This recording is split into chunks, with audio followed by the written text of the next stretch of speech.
부동산 투자하시는 분들의 첫 착각, 부동산 투자를 사냥처럼 생각을 하는 거예요. 사냥. 호랑이? 뒷산에 가서 호랑이 잡으면 부자 된다. 부동산 투자도 비슷해요. 어디 가서 뭐 사면 부자 된다.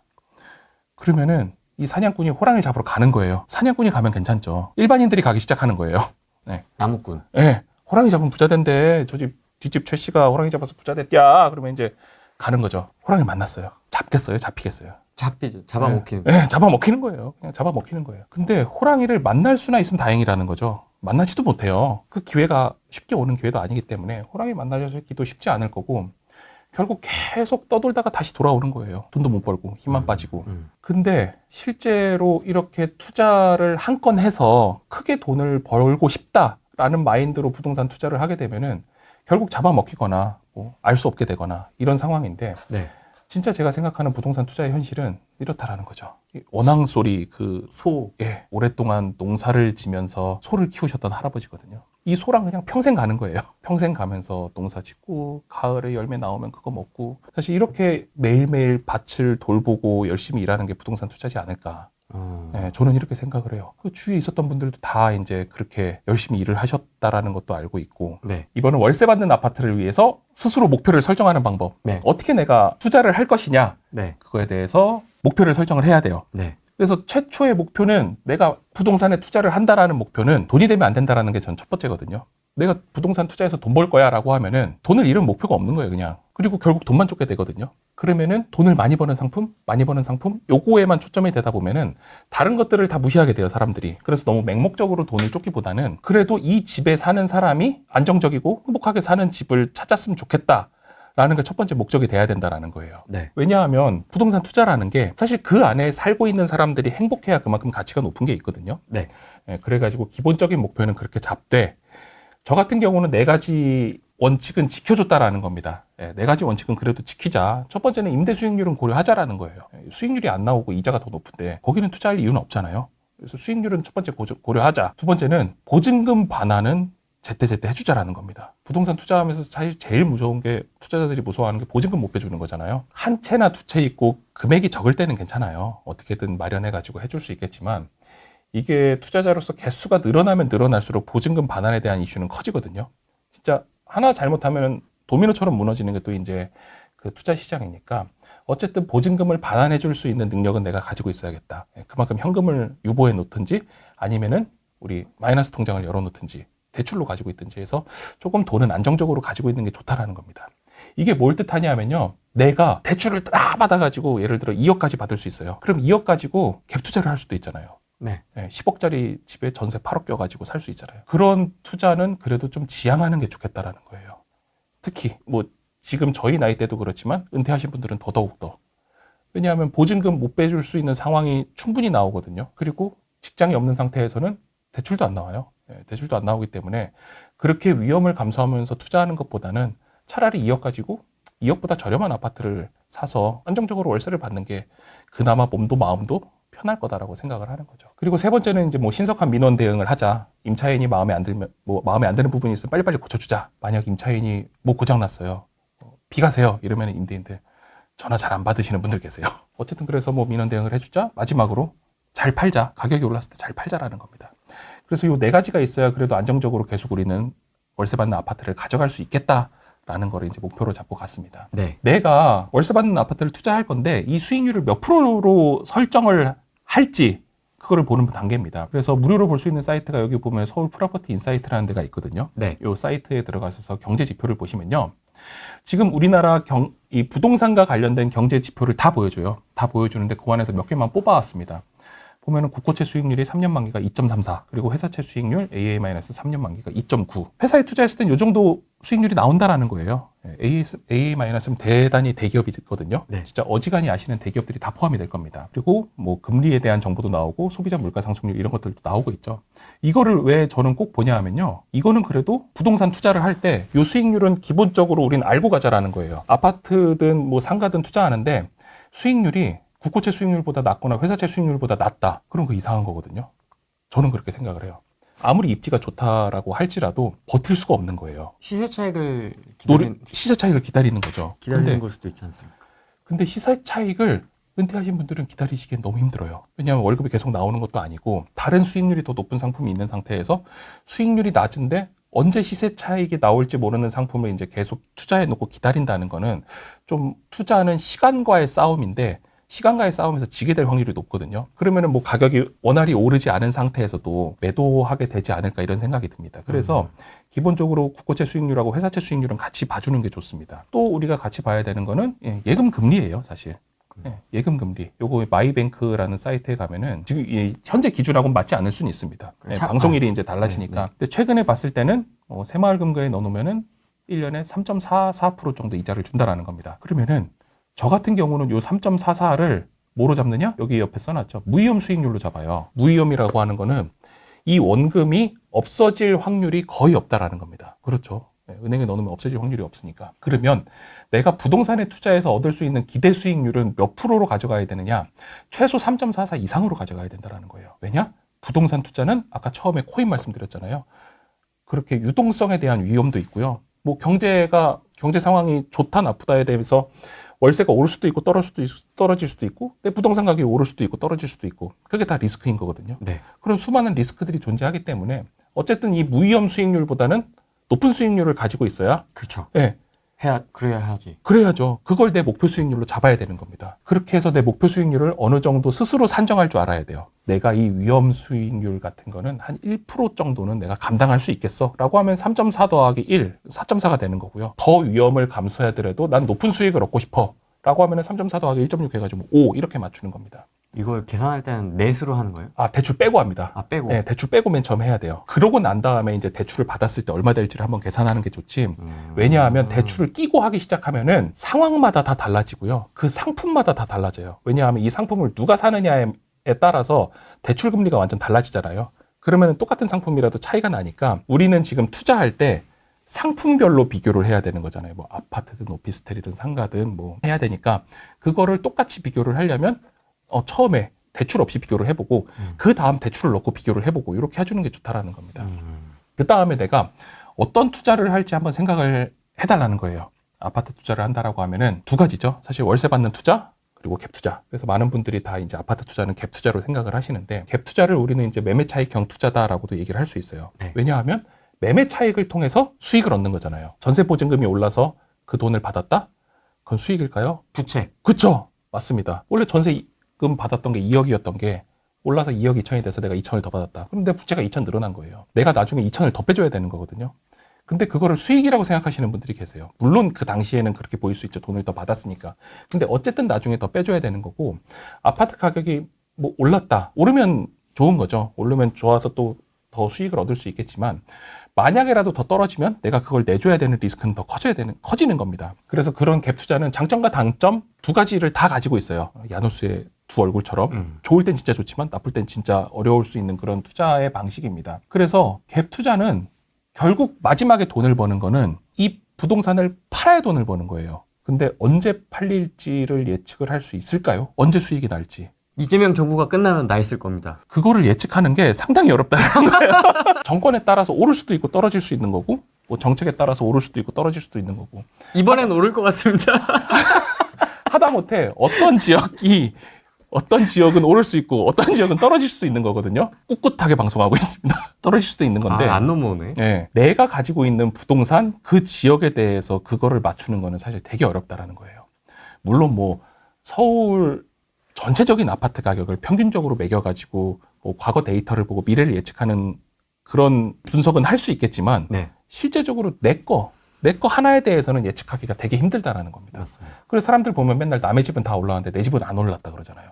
네, 결국 그런 거거든요. 근데 갭 투자는 결국 그런 문제를 안고 있다라는 거예요. 이게 진짜 팔리기 전에는 내 돈이 아니고 언제 팔릴지 몰라요. 두 번째 언제 팔릴지 모른다. 세 번째 누가 살지도 몰라요. 고객이 누군지를 모르는 거예요. 그리고 이게 진짜 오르기 전에는 내 돈이 아니다. 사이버머니잖아요, 사실. 사이버머니이기 때문에 결국 팔아야 돈을 버는 상황이 이제 갭 투자인 거고.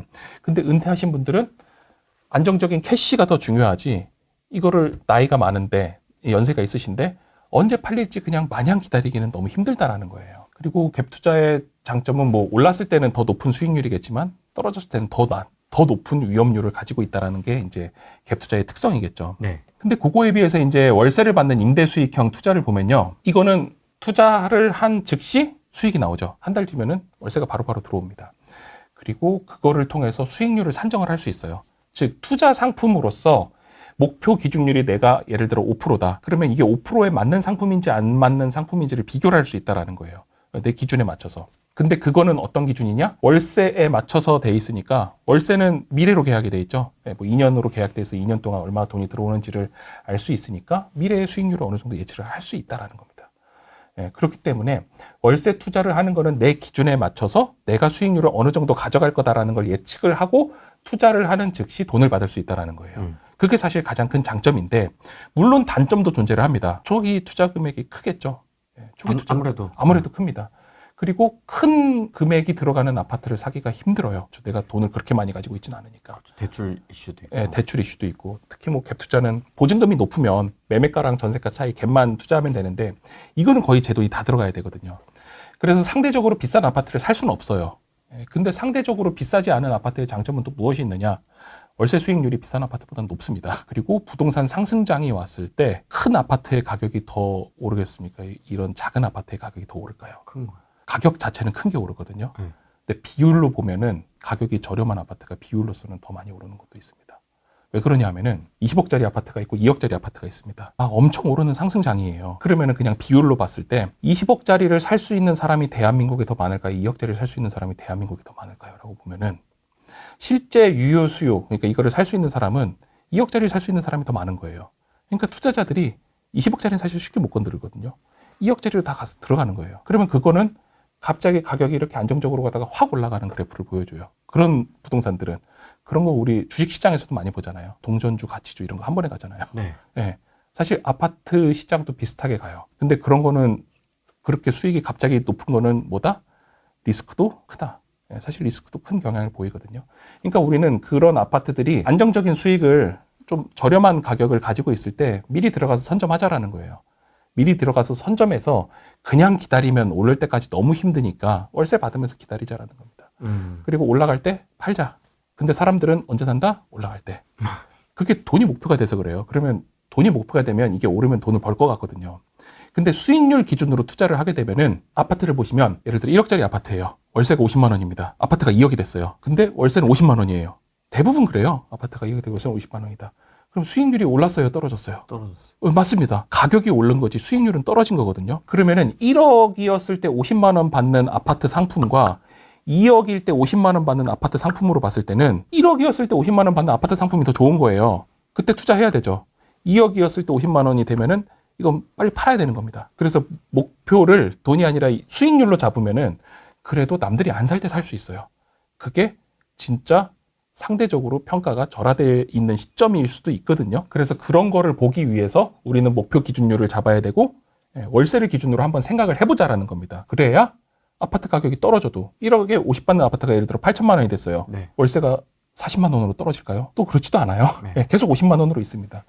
그럴 때 그냥 버티면 되는 거예요. 다시 오를 때까지. 그렇게 버틸 수 있는 힘이 있다라는 거죠. 근데 갭 투자를 하면은 가격이 그렇게 떨어졌다. 빨리 보증금 빼줘야 되잖아요. 빨리 보증금 빼줘야 되는데 보증금 못 빼주면 빨리 집 팔아야 되잖아요. 그러니까 버틸 수 있는 시간이 많지 않다라는 거예요. 그런 거는. 그래서 어떻게든 뭐 직장을 다니시면서 월세를 받거나 아니면 은퇴를 하셔가지고 이제 내가 부동산 투자를 해야 된다라고 하는 분들은 사실 갭 투자보다는 월세 투자를 조금 더 중점으로 한번 보시는 것도 나쁘지 않을 거다라고 이렇게 좀 설명을 해드리는 겁니다. 이제 뭘 투자해야 되냐라는 거예요. 목표 잡았고 투자의 종류가 뭐가 있는지 우리 한번 배웠어요. 그러면 그래서 뭘 투자해야 돼? 기본적인 라인이 뭐야? 라고 하면 이제 수익률 계산하는 방법을 말씀을 드리는 거예요. 너무 쉬운 예입니다. 1억 투자해서 월 40만 원 받아요. 그러면 어떻게 계산하느냐? 월 40만 원 곱하기 12개월.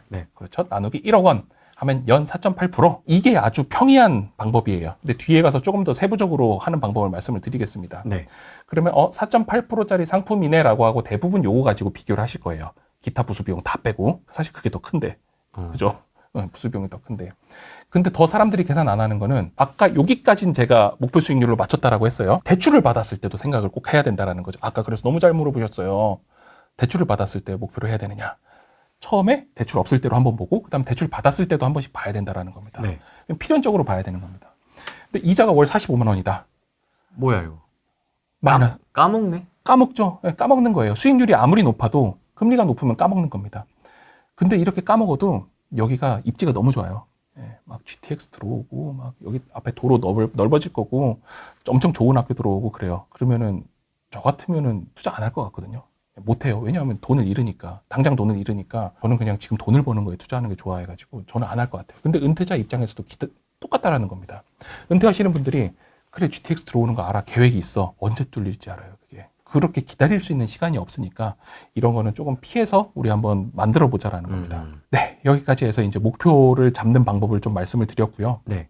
이 다음부터는 그러면 어떻게 지역을 선정을 할지, 임장을 어떻게 갈지, 수익률 분석을 어떻게 할지를 말씀을 드리겠습니다. 자, 그럼 이제 지역을 한번 보는 거예요. 아, 어느 지역을 투자해? 그래, 알았어. 수익률 계산하는 거 알았고, 투자 방법 어떻게 하는지 알았고, 이자가 중요한 거 알았어. 그럼 이제 어디를 가야 해? 라고 하면은, 저 같은 경우는 지금 서울이니까 서울을 중점으로 말씀드리는 거예요. 네. 다른 지방에 계신 분들은 그 지방에서 가장 직장이 많은 데를 점을 찍어가지고 한번 보십시오. 점 찍어서, 저 같은 경우는 반경을 20km 한번 그어봤습니다. 여의도 기준이네요. 네, 여의도 기준으로 한번 그어봤어요. 그때 이제 제가 회사 다닐 때 이렇게 있었어가지고 한번 그어봤더니 이 정도 되면은 1시간 정도의 출퇴근이 가능하다라는 겁니다. 네, 1시간 정도는 출퇴근이 가능하다. 그래서 여기 보면 종로 광화문, 여의도, 강남 여기가 가장 직장들이 많잖아요. 여기에 사람들이 출퇴근할 수 있는 지역을 한번 반경으로 그어봤다라는 겁니다. 그래서 이 지역을 먼저 중점적으로 보기 시작했어요. 네. 왜냐하면 이 밖에서는 서울에 오기 좀 어렵다라고 생각을 할 수 있기 때문에 이렇게 진행을 했던 거고요. 네. 그래서 이제 임장을 다니는 겁니다. 근데 임장을 다니는데 무조건 다니는 게 아니라 그러니까 뭐 처음에 너무 많은 것들을 가지고 다니는 게 아니라 편하게 한번 다녀보라는 거예요. 이거 TV에 나왔던 건데 애들을 데리고 다 다녔어요. 주말에. 애들 힘들어하는 것 같은데. 네, 애들 힘들어. 힘들어할 수 있는데 뭐 주말에 놀이터 가고 새로운 동네 가본다라는 개념. 이것도 공원 가본다 이러면서 계속 가보는 거예요. 그래서 아이들 공원에서 놀고 나도 한번 그 동네 둘러보고 그렇게 조금 편한 마음으로 아이들뿐만 아니라 나도 부동산에 조금 친해지는 시간이 필요하다라는 겁니다. 네, 그렇게 친해진 다음에 한번 열어보는 거예요. 우리 어플 많이 쓰잖아요. 네. 호갱노노. 네. 네, 호갱노노 저도 많이 쓰는데요. 호갱노노를 많은 분들이 핸드폰으로만 보세요. 근데 핸드폰으로 보면 한 6인치밖에 안 되잖아요. 그리고 세로로 이렇게 보이잖아요. 근데 부동산을 봤을 때 우리가 중요한 게 그 건물일까요? 부동산의 가치를 정하는 건 그 건물. 주변. 그렇죠. 주변 환경이 더 중요해요. 근데 핸드폰으로 보면 그 건물밖에 안 보여요, 사실. 이 주변 환경을 보기가 되게 힘들거든요. 화면이 너무 작기 때문에. 그래서 항상 모니터를 켜고 봅니다. 모니터를 켜고 보면은 그 주변 지역까지 조금 더 우리는 볼 수 있어요. 그렇죠. 네, 주변에 뭐가 있는지 좀 자세히 볼 수 있고. 그렇게 해서 저 같은 경우는 어떻게 찍어봤느냐? 아파트. 필터 기능이 있습니다. 요거 필터 누르면 되거든요. 네. 밑에 다 나와 있습니다. 아파트, 매매가로 해봤고, 뭐 500세대 이상. 500세대라고 해도 되게 큰 거예요. 요즘엔 막 만세대 이런 거 있어가지고 500세대는 되게 작다라고 생각하는데 500세대도 대여섯 동 나옵니다. 그리고 수익률 5% 이상 나오는 아파트가 뭐가 있어요? 라고 서울시에서 찍어보니까 안 나옵니다. 안 나오더라고요. 5% 이하라는 거네요. 5%보다 높은 수익률이 5% 높은 아파트는 있어요? 안 나옵니다. 물론 요거 세대수를 없애면은 나홀로 아파트 이런 건 나와요. 근데 그런 거는 우선 조금 유동성에서 문제가 있을 수 있으니까 빼고 보면은 서울 시내에는 아직 안 나온다라는 거예요. 지금은 안 나오지만 예전에 나왔어요. 제가 처음 투자할 때는 뭐 북쪽이나 서쪽이나 이런 데 가면은 많았거든요. 근데 아직은 좀 안 나오는 현상이 보이더라고요. 그 말인즉슨 아까 말씀드린 대로 월세는 그대로인데 아파트 가격은 높아져 있는 상태라는 거겠죠. 그래서 북쪽으로 한번 봤어요. 지금 찍어보니까 북쪽은 의정부 양주 쪽에서부터 이제 5% 이상 상품들이 나오기 시작하고요. 아파트를 지금 투자해야 되니까 상품이라는 얘기를 썼습니다. 그쪽에서 나오기 시작하고 서쪽으로 가면 이제 인천 쪽, 인천 쪽 많이 나오고 남쪽은 이제 뭐 평택 정도 내려가면 나오더라고요. 그렇게 이제 동쪽에 이제 아파트가 양평으로 가버리니까 거긴 너무 산지라서 뺐고요. 네. 그렇게 해서 보면은 의정부, 양주 이쪽에는 그래도 1시간 안에 들어올 수 있는 아파트들이 수익률 5%짜리가 찍히더라. 어느 정도 찍힌다라는 겁니다. 그러면은 이거를 보고 그냥 의정부 지역의 수익률이 높네? 라고 해서 가서 투자를 하면 된다, 안 된다? 안 된다. 안 된다라는 거예요. 이게 AI거든요. 사실 호갱노노도 수많은 데이터를 가지고 이거를 만들어냈을 거예요. 챗 GPT가 항상 맞는 말만 하느냐? 절대 그렇지 않습니다. 예. 계속 캐물으면 이상한 얘기예요, 얘. 막 진짜 뻔뻔하게 얘기하던데. 예. 진짜 뻔뻔하게 얘기를 하죠. 네. 예. 모든 데이터들이 그래요. 실제로 가서 결국 봐야 되는 거거든요. 하나하나 쪼개서 봐야 되는 겁니다. 그럼 요 안에서 한번 우리는 또 쪼개서 보자. 브레이크다운해서 보자라는 거예요. 그래서 여기서 잠깐 말씀드리면요. 요 지역을 사실 지금 막 추천하는 건 절대 아니고요. 그냥 학습용으로서 이렇게 한번 말씀을 드리는 겁니다. 네. 왜냐하면 이것도 듣고 가서 또 가서 사시면은 안 되는 거예요. 너무 무시하는 거 아니고 저희 수준을? 죄송합니다. 구독자들 그렇게 단순하지 않습니다. 구독자분들 제 수준 높은데 큰 신뢰를. 그럼요. 그래서 그 다음 쓰는 대단한 어플이 무엇이냐라고 하면은 이제 제가 대단한 어플을 쓰는 것 같지만 네이버 부동산 키는 거예요. 네. 네, 저는 노가다로 하는 거 좋아합니다.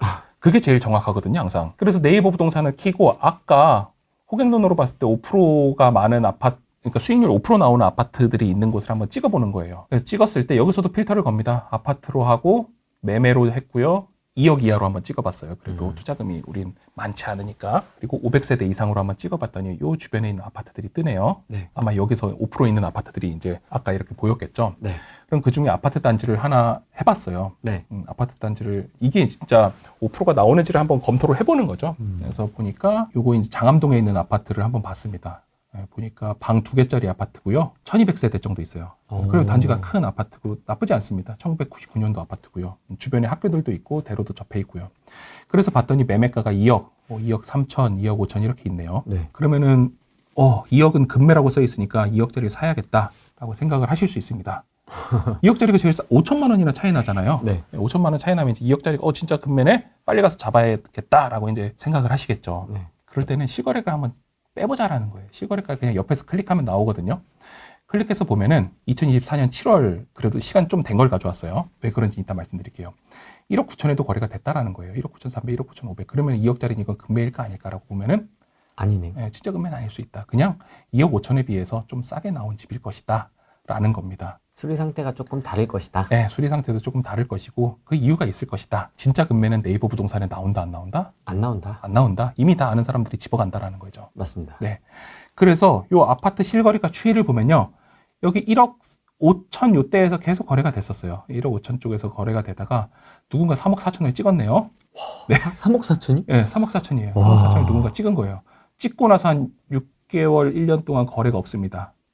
21년 말부터 거래가 없네요. 그러다가 22년도에 누가 2억 안 되는 돈에 파는 것 같아요. 갑자기 확 떨어지는 걸 보여줍니다. 예, 사실 금액대가 적은 아파트들이 보면요. 대부분 이런 그래프를 그려줘요. 상승기에는 갑자기 오릅니다. 한 2년 만에 갑자기 올라버려요. 근데 뭐 서울 시내에 있는 비싸고 좋은 아파트들은 안정적으로 조금씩 올라가거든요. 근데 서울 외곽에 있는 아파트들은 그렇지 않아요. 예, 갑자기 수익률이 높아져요. 예, 갑자기 시세가 올라버립니다. 근데 떨어질 때도 갑자기 떨어지는 거예요. 수익이 높은 만큼 리스크도 클 수 있다는 겁니다. 이게 그대로 보여지는 거거든요. 어쨌든 그래서 지금 2억은 금매가 아니라는 거예요. 2억은 금매가 아니니까 한 1억 9천 정도면 금매라고 생각을 할 수 있겠다라고 하면서 이 부동산을 또 계속 보는 거죠. 탐색을 하는 겁니다. 탐색을 해서 그러면 이제 우린 월세 받아야 되니까 월세를 얼마 받을 수 있냐 또 계산을 해보는 거예요. 또 시세를 봐서 월세로 바로 클릭을 해봤습니다. 해봤더니 월세가 1000에 70, 1000에 75, 1000에 75. 나쁘지 않네요. 그럼 나는 1000에 75 받을 수 있겠다라고 희망 회로를 돌리기 시작하면서 실거래가를 보면요. 1000에 65. 여기서부터 나오죠. 현실은 넌 65야. 현실은 65야. 그리고 뭐 2000에 55, 2000에 65, 1000에 70도 있습니다. 1000에 70 나오고요. 밑에 가면 2000에 60에 1000에 75까지 나오네요. 그러니까 1000에 75도 거래가 된다라는 거예요. 1000에 75는 진짜 거래가 잘 되는 거고 1000에 65는 그래도 빨리 거래를 하기 위해서 돈 내린 거고요. 1000에 70 위아래로 왔다 갔다 하는구나 라고 생각을 하고 매물 개수를 봅니다. 매물 개수를 보면은 이게 1200세대 아파트였잖아요. 매매가 137개, 전세가 14개, 월세가 28개예요. 1년 전에. 이거 보면 좀 이상하다라는 걸 느껴야 돼요. 1200세대인데 매매 개수가 137개고 전세가 14개밖에 없어요. 그러니까요. 네, 이게 이렇게 돼 있는 이유는 사실 갑자기 매매 거래가 많이 일어났을 거예요. 가격이 오를 때. 그리고 나서 이제 만기가 돌아오거나 전세를 빼줘야 되는 사람들이 이제 물건을 내놓기 시작하는 겁니다. 뭘로 내나요? 전세로 내놓으면 전세금을 다 못 갚으니까 매매로 많이 던지는 현상인 거예요. 그래서 이렇게 매매 개수가 많다라고 하는지는 지금 당장 봤을 때 한 몇 달 뒤로 봤을 때 이 아파트는 매매 가격이 떨어질 수도 있다라고 한번 예상을 해보는 거예요. 저희 같은 경우는. 왜냐하면 지금 공급이 많잖아요. 공급이 많으니까. 근데 전세나 월세는 오히려 쉽게 맞출 수도 있겠다라고 한번 고민을 해보는 겁니다. 그러면 저 같으면은 이런 상태라면 조금 더 기다릴 것 같아요. 조금 더 기다리고 떨어지길 기다려보겠다라고 생각을 해볼 것 같습니다. 그래서 그 이후로 한 1년 뒤 자료를 가져왔어요. 이게 5월 자료거든요. 5월 자료를 제가 최신 자료는 일부러 안 가져왔습니다. 그래서 5월 자료를 봤더니 2억 이상 물건은 아무것도 없어요. 1억 9천. 실제로 빠졌습니다. 예, 실제로 빠지죠. 왜냐하면 지금 계속 공급이 되고 있으니까. 그래서 그렇게 거래가 되고 있는 거를 사실 이쪽에서 보인다. 2억 5천짜리 이제 볼 수 없습니다. 예, 2억 5천짜리 볼 수 없고 가격은 당장은 좀 빠져 있을 것이다. 라는 거를 보는 겁니다. 이건 이제 미래를 봤을 때고요. 그러면은 아까 시점으로 봤을 때는 2억에서 2억 5천짜리까지 있었잖아요. 그리고 1000에 70 위아래로 거래가 되니까 임대 수익률을 한번 계산을 해보자라는 겁니다. 아까 뭐 월세 곱하기 12 해가지고 하는 뭐 대략적인 방법도 있지만 우리는 그래도 자세히 하기 위해서 부동산 계산기를 많이 씁니다. 부동산 계산기 어플이 되게 심플해요. 부동산에서 일어날 수 있는 뭐 계산들 그리고 세금에 대한 거 이런 것들을 다 알려주는 어플이거든요. 네. 그래서 자주 씁니다. 그래서 임대 투자 항목으로 여기를 클릭해서 보면요. 처음에 되게 어려운 말들이 많이 나와요. 뭐 임대 수익률 계산해가지고 건물 시가 표준의 금융대출금 나오는데 이런 걸 우선 다 빼고 우리는 매매가 보증금 임대료 이것만 가지고 먼저 계산을 해보자라는 겁니다. 네. 쉽게 맨 처음에 가야 되니까. 그래서 매매가 2억 1천 정도로 잡아봤습니다. 아까 2억에서 2억 5천 있으니까 2억 1천 정도로 잡아보고 내가 보증금 1000에 월세 70만 원을 받을 거예요. 받을 수 있을 것 같아요. 라고 해서 이제 계산을 해보면 매매가 2억 1천 넣고요. 보증금 1000만 원에 월세 70만 원을 넣고 수익률 계산을 합니다. 산식이거든요. 이렇게 결과가 보여집니다. 보면은 매매가 2억 1천, 보증금 1000에 월세 70이에요. 70으로도 돌려보시고 네, 65로 이건 60으로 돌려본 거예요. 그래서 70으로 돌렸을 때 부대 비용을 다 빼고 나면 수익률은 4.1%입니다. 4.1%인데 1000에 65 되는 것도 우리는 생각을 해봐야 되잖아요. 네. 1000에 60으로 됐을 땐 수익률이 3.84라는 거예요. 그럼 이 시점에서 고민을 해보는 거죠. 긍정적으로 했을 때는 4.1인데 평균적으로 하면 3.8이네. 그러면 아직은 저 같으면 아직은 여기 투자 안 한다라는 거예요. 이 상황이면은. 왜냐? 이자가 3.44인데 그럼 그냥 거기 은행에 넣어놓겠다라는 거죠. 근데 이거를 왜 판단을 해야 되냐 하면은 시중에 있는 돈도 그렇게 움직여요. 예, 더 안정적이고 수익률 높은 투자 상품 쪽으로 움직이는 거거든요. 많은 사람들이 그렇게 생각을 하는데 부동산 투자만 하다 보면 부동산만 보이기 때문에 그런 걸 자주 잊어먹어요. 저도 잊어먹을 때가 많으니까 그 기준을 항상 가지고 있겠다라는 거예요. 내가 투자를 하러 가기 전에는 그래도 시장에 있는 경제 지표들을 보고 내가 어느 정도 목표 수익률을 이번엔 좀 잡을까라고 생각을 하고 들어간다라는 거죠. 그래서 3.8이면 들어가는 게 좀 애매한 거죠. 예, 안 들어가는 게 저는 맞다라고 생각을 하는데 4% 넘었다? 그럼 또 괜찮은데? 라고 조금 생각이 들 수도 있는 거예요. 그러면 이 수익률을 어떻게 우린 높일 수 있느냐? 수익률 높이는 방법은 뻔해요. 집을 싸게 산다. 월세를 높게 받는다. 딱 두 가지입니다. 집을 더 싸게, 월세를 더 비싸게. 쉽지만은 않죠. 둘 다 어렵습니다. 네, 둘 다 어려워요. 네. 그래서 우리는 그거를 또 이겨내는 게 투자자의 본질 아니겠습니까? 매가를 아까 금매인 한 1억 9천에 받는다고 생각을 해보자. 1억 9천에 월 70을 받으면 수익률이 4.6%까지 올라가는 거예요. 네. 4.6%까지 올라가는데 1억 9천에 사서 월세를 75만 원을 받는다. 수익률 4.9까지 올라가는 겁니다. 아까 생각했던 5% 수익률에 맞는 거예요. 똑같은 아파트거든요. 똑같은 아파트예요. 근데 내가 얼마에 사고 월세를 얼마에 맞추냐에 따라서 누구는 똑같은 아파트에 투자해서 3.8%짜리 상품으로 가지고 있는 거고, 아니 3.6%짜리, 누구는 거의 5%에 해당하는 상품으로 가지고 있는 거예요. 네. 비슷한 시기에 샀어도 이렇게 나올 수 있거든요. 그럼 이제 그 비법을 이제 하나씩 풀어보는 겁니다. 사실 주변 호재도 봐야 돼요. 네, 주변에 어떤 게 들어오는지도 봐야 되기 때문에 그런 거 편하게 보시려면 뭐 네이버 부동산에서 개발 계획 치시면은 어디에 뭐가 들어온다 정도는 다 나올 수 있고요. 정말 심플하게 설명을 드린 겁니다. 여기에 보면은 뭐 GTX-C가 2028년 예정이라고 2028년에 GTX-C가 달린다라는 얘기는 아니에요. 구독자님들은 아마 다 아실 겁니다. 네. 네, 그때가 예정이 돼 있다. 네, 정도로만 아시면 될 것 같고요. 그러고 나서 조금 더 주변의 개발의 진행 사항을 알고 싶다라고 하면 부동산 플래닛 어플 쓰시는 것도 되게 좋고요. 네. 네, 요거 보면 단계별로 어떻게 개발이 되는지를 다 보여줍니다. 요 같은 경우는. 그래서 이렇게 개발 상태도 본 다음에 그 지역이 어떤지를 보는 거예요. 저 같은 경우는 지금 수익률 봤죠? 주변에 뭐가 개발될지 봤죠? 그러고 나서 그 주변에 있는 거를 한번 보는 겁니다. 네. 뭐 어린이집도 있고 유치원도 있고 초등학교도 있고 지하철역도 있고 주변에 IC도 있고 이런 거를 다 보는데 임장을 나가면 이런 거 잘 보시잖아요. 마트 어디 있고. 네. 근데 저는 지금 보시면은 13단계까지 갔을 때 아직 현장 안 나갔거든요. 애들하고 그냥 밥 먹으러 다니는 것 뿐이고. 아직 부동산 들어가지도 않았어요. 왜 그러냐 하면은 이런 자료들 있잖아요. 어린이집이 어디 있고 학군이 뭐가 좋고 다 가격에 반영이 돼 있어요. 저는 그렇게 생각합니다. 실제로 그렇고요. 가격이 싼데 좋은 거는 없어요. 우리나라 부동산 시장이 되게 투명하거든요. 뭐든지 공고랑 고시로 다 나오잖아요. 네. 뭐가 개발될 거면 다 나오고. 공남공고. 네, 공고 다 나오잖아요. 공고 다 나오고 개발 계획에 다 들어가 있어요. 개발 계획에 다 들어가 있고 예산 다 반영돼 있고 그거에 맞춰서 움직이는 거고. 그런데 그거에 대해서 이제 오해하시는 분들이 꽤 있으세요. 너만 알고 있는 게 있지 않을까? 근데 그런 걸로 투자했다가는 처벌당하잖아요. 예전에 뭐 LH 직원들이 그런 정보를 가지고 투자를 했다거나 뭐 이러면 저도 대장동 같은 데 투자하고 싶습니다. 그래서 그런 정보를 얻는 거는 사실 현실적으로 되게 어렵다. 되게 어려운데 우리는 그래도 있는 정보들은 활용을 하고 그 안에 주변에 있는 환경들은 뭐에 돼 있다? 가격에 다 반영이 돼 있다라는 거예요. 싼데 좋은 거는 없다. 저는 그게 철칙입니다. 아까도 2배 더 벌고 싶으면 2배 더 일해라. 그게 맞는 거거든요. 네. 싼데 좋은 거, 안정적인데 수익률 높은 거, 그런 상품을 우린 2글자로 얘기를 합니다. 사기. 판상형 좋은 거 다 알아요. 그러니까 그거는 더 비쌀 거예요, 분명. 3베이가 2베이보다 좋은 것도 다 알잖아요. 그러니까 3베이가 더 비쌀 겁니다. 이게 당연히 다 맞춰져 있는 거예요, 시장에. 네. 맞춰져 있는 거라서 그런 거는 이제 편하게 보시면 되는 겁니다. 그래서 사실 싸게 사는 방법은 그 지역 공인중개사 사장님들하고 친해져야 되는 겁니다. 그게 포인트예요. 왜냐하면 금매를 잡아야 되는 거거든요. 금매를 잡기 위해서 우리는 공인중개사 사장님을 어떻게든 친해지고 내 편으로 만들어야 돼요. 근데 투자하시는 분들은 공인중개사 사장님을 되게 그냥 물건을 파는 사람이라고 생각하는 경우가 있거든요. 네, 그냥 물건을 파는 거지 하는 일이 뭐가 있어 이렇게도 생각을 하는데 저는 그렇지 않고 그분들이 진짜 중요한 분들이라고 생각해요. 그분들을 통하지 않으면 투자를 아예 못하는 거잖아요. 그분들과 어떻게든 좋은 관계를 유지해야 된다는 거예요. 제가 투자의 어떤 개념이 전혀 없는 네. 일반인 분들을 만날 기회가 있어서 네, 거기서 이제 우연찮게 공인중개사 이야기가 나왔는데 그 진짜 그 얘기를 하더라고. 아니 하는 것도 없이 네. 중개 수수료만 비싸게 쳐먹는다고. 아, 그거 진짜 안 돼요. 진짜 깜짝 놀랐어요. 네. 그 얘기 듣고.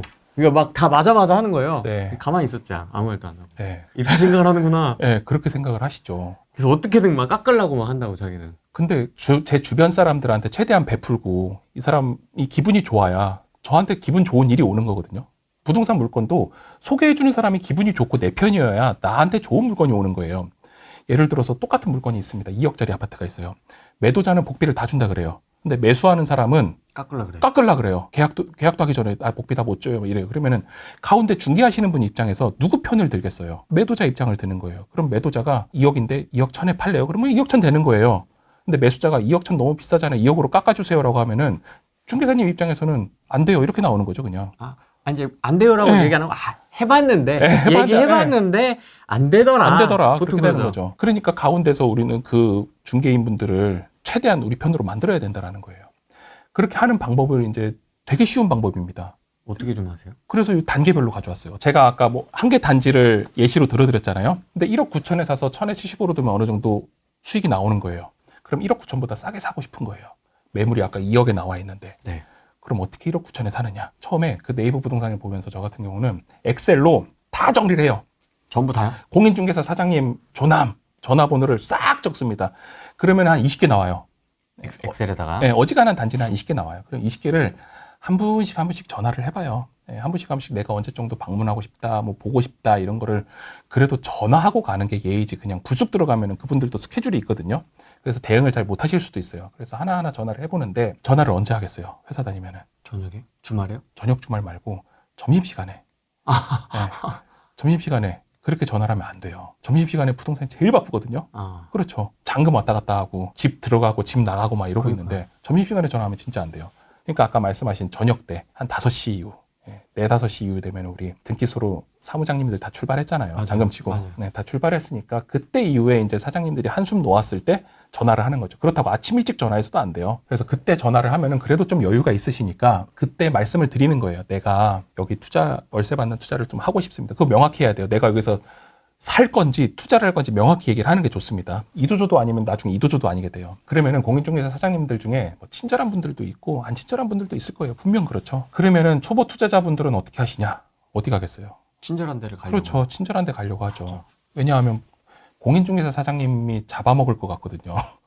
그렇게 느끼시더라고요. 되게 무서워하시는 분들 많으세요. 근데 그분도 사람이거든요. 그러니까 친절한 분, 친절하지 않은 분 다 저는 거기다 써놔요.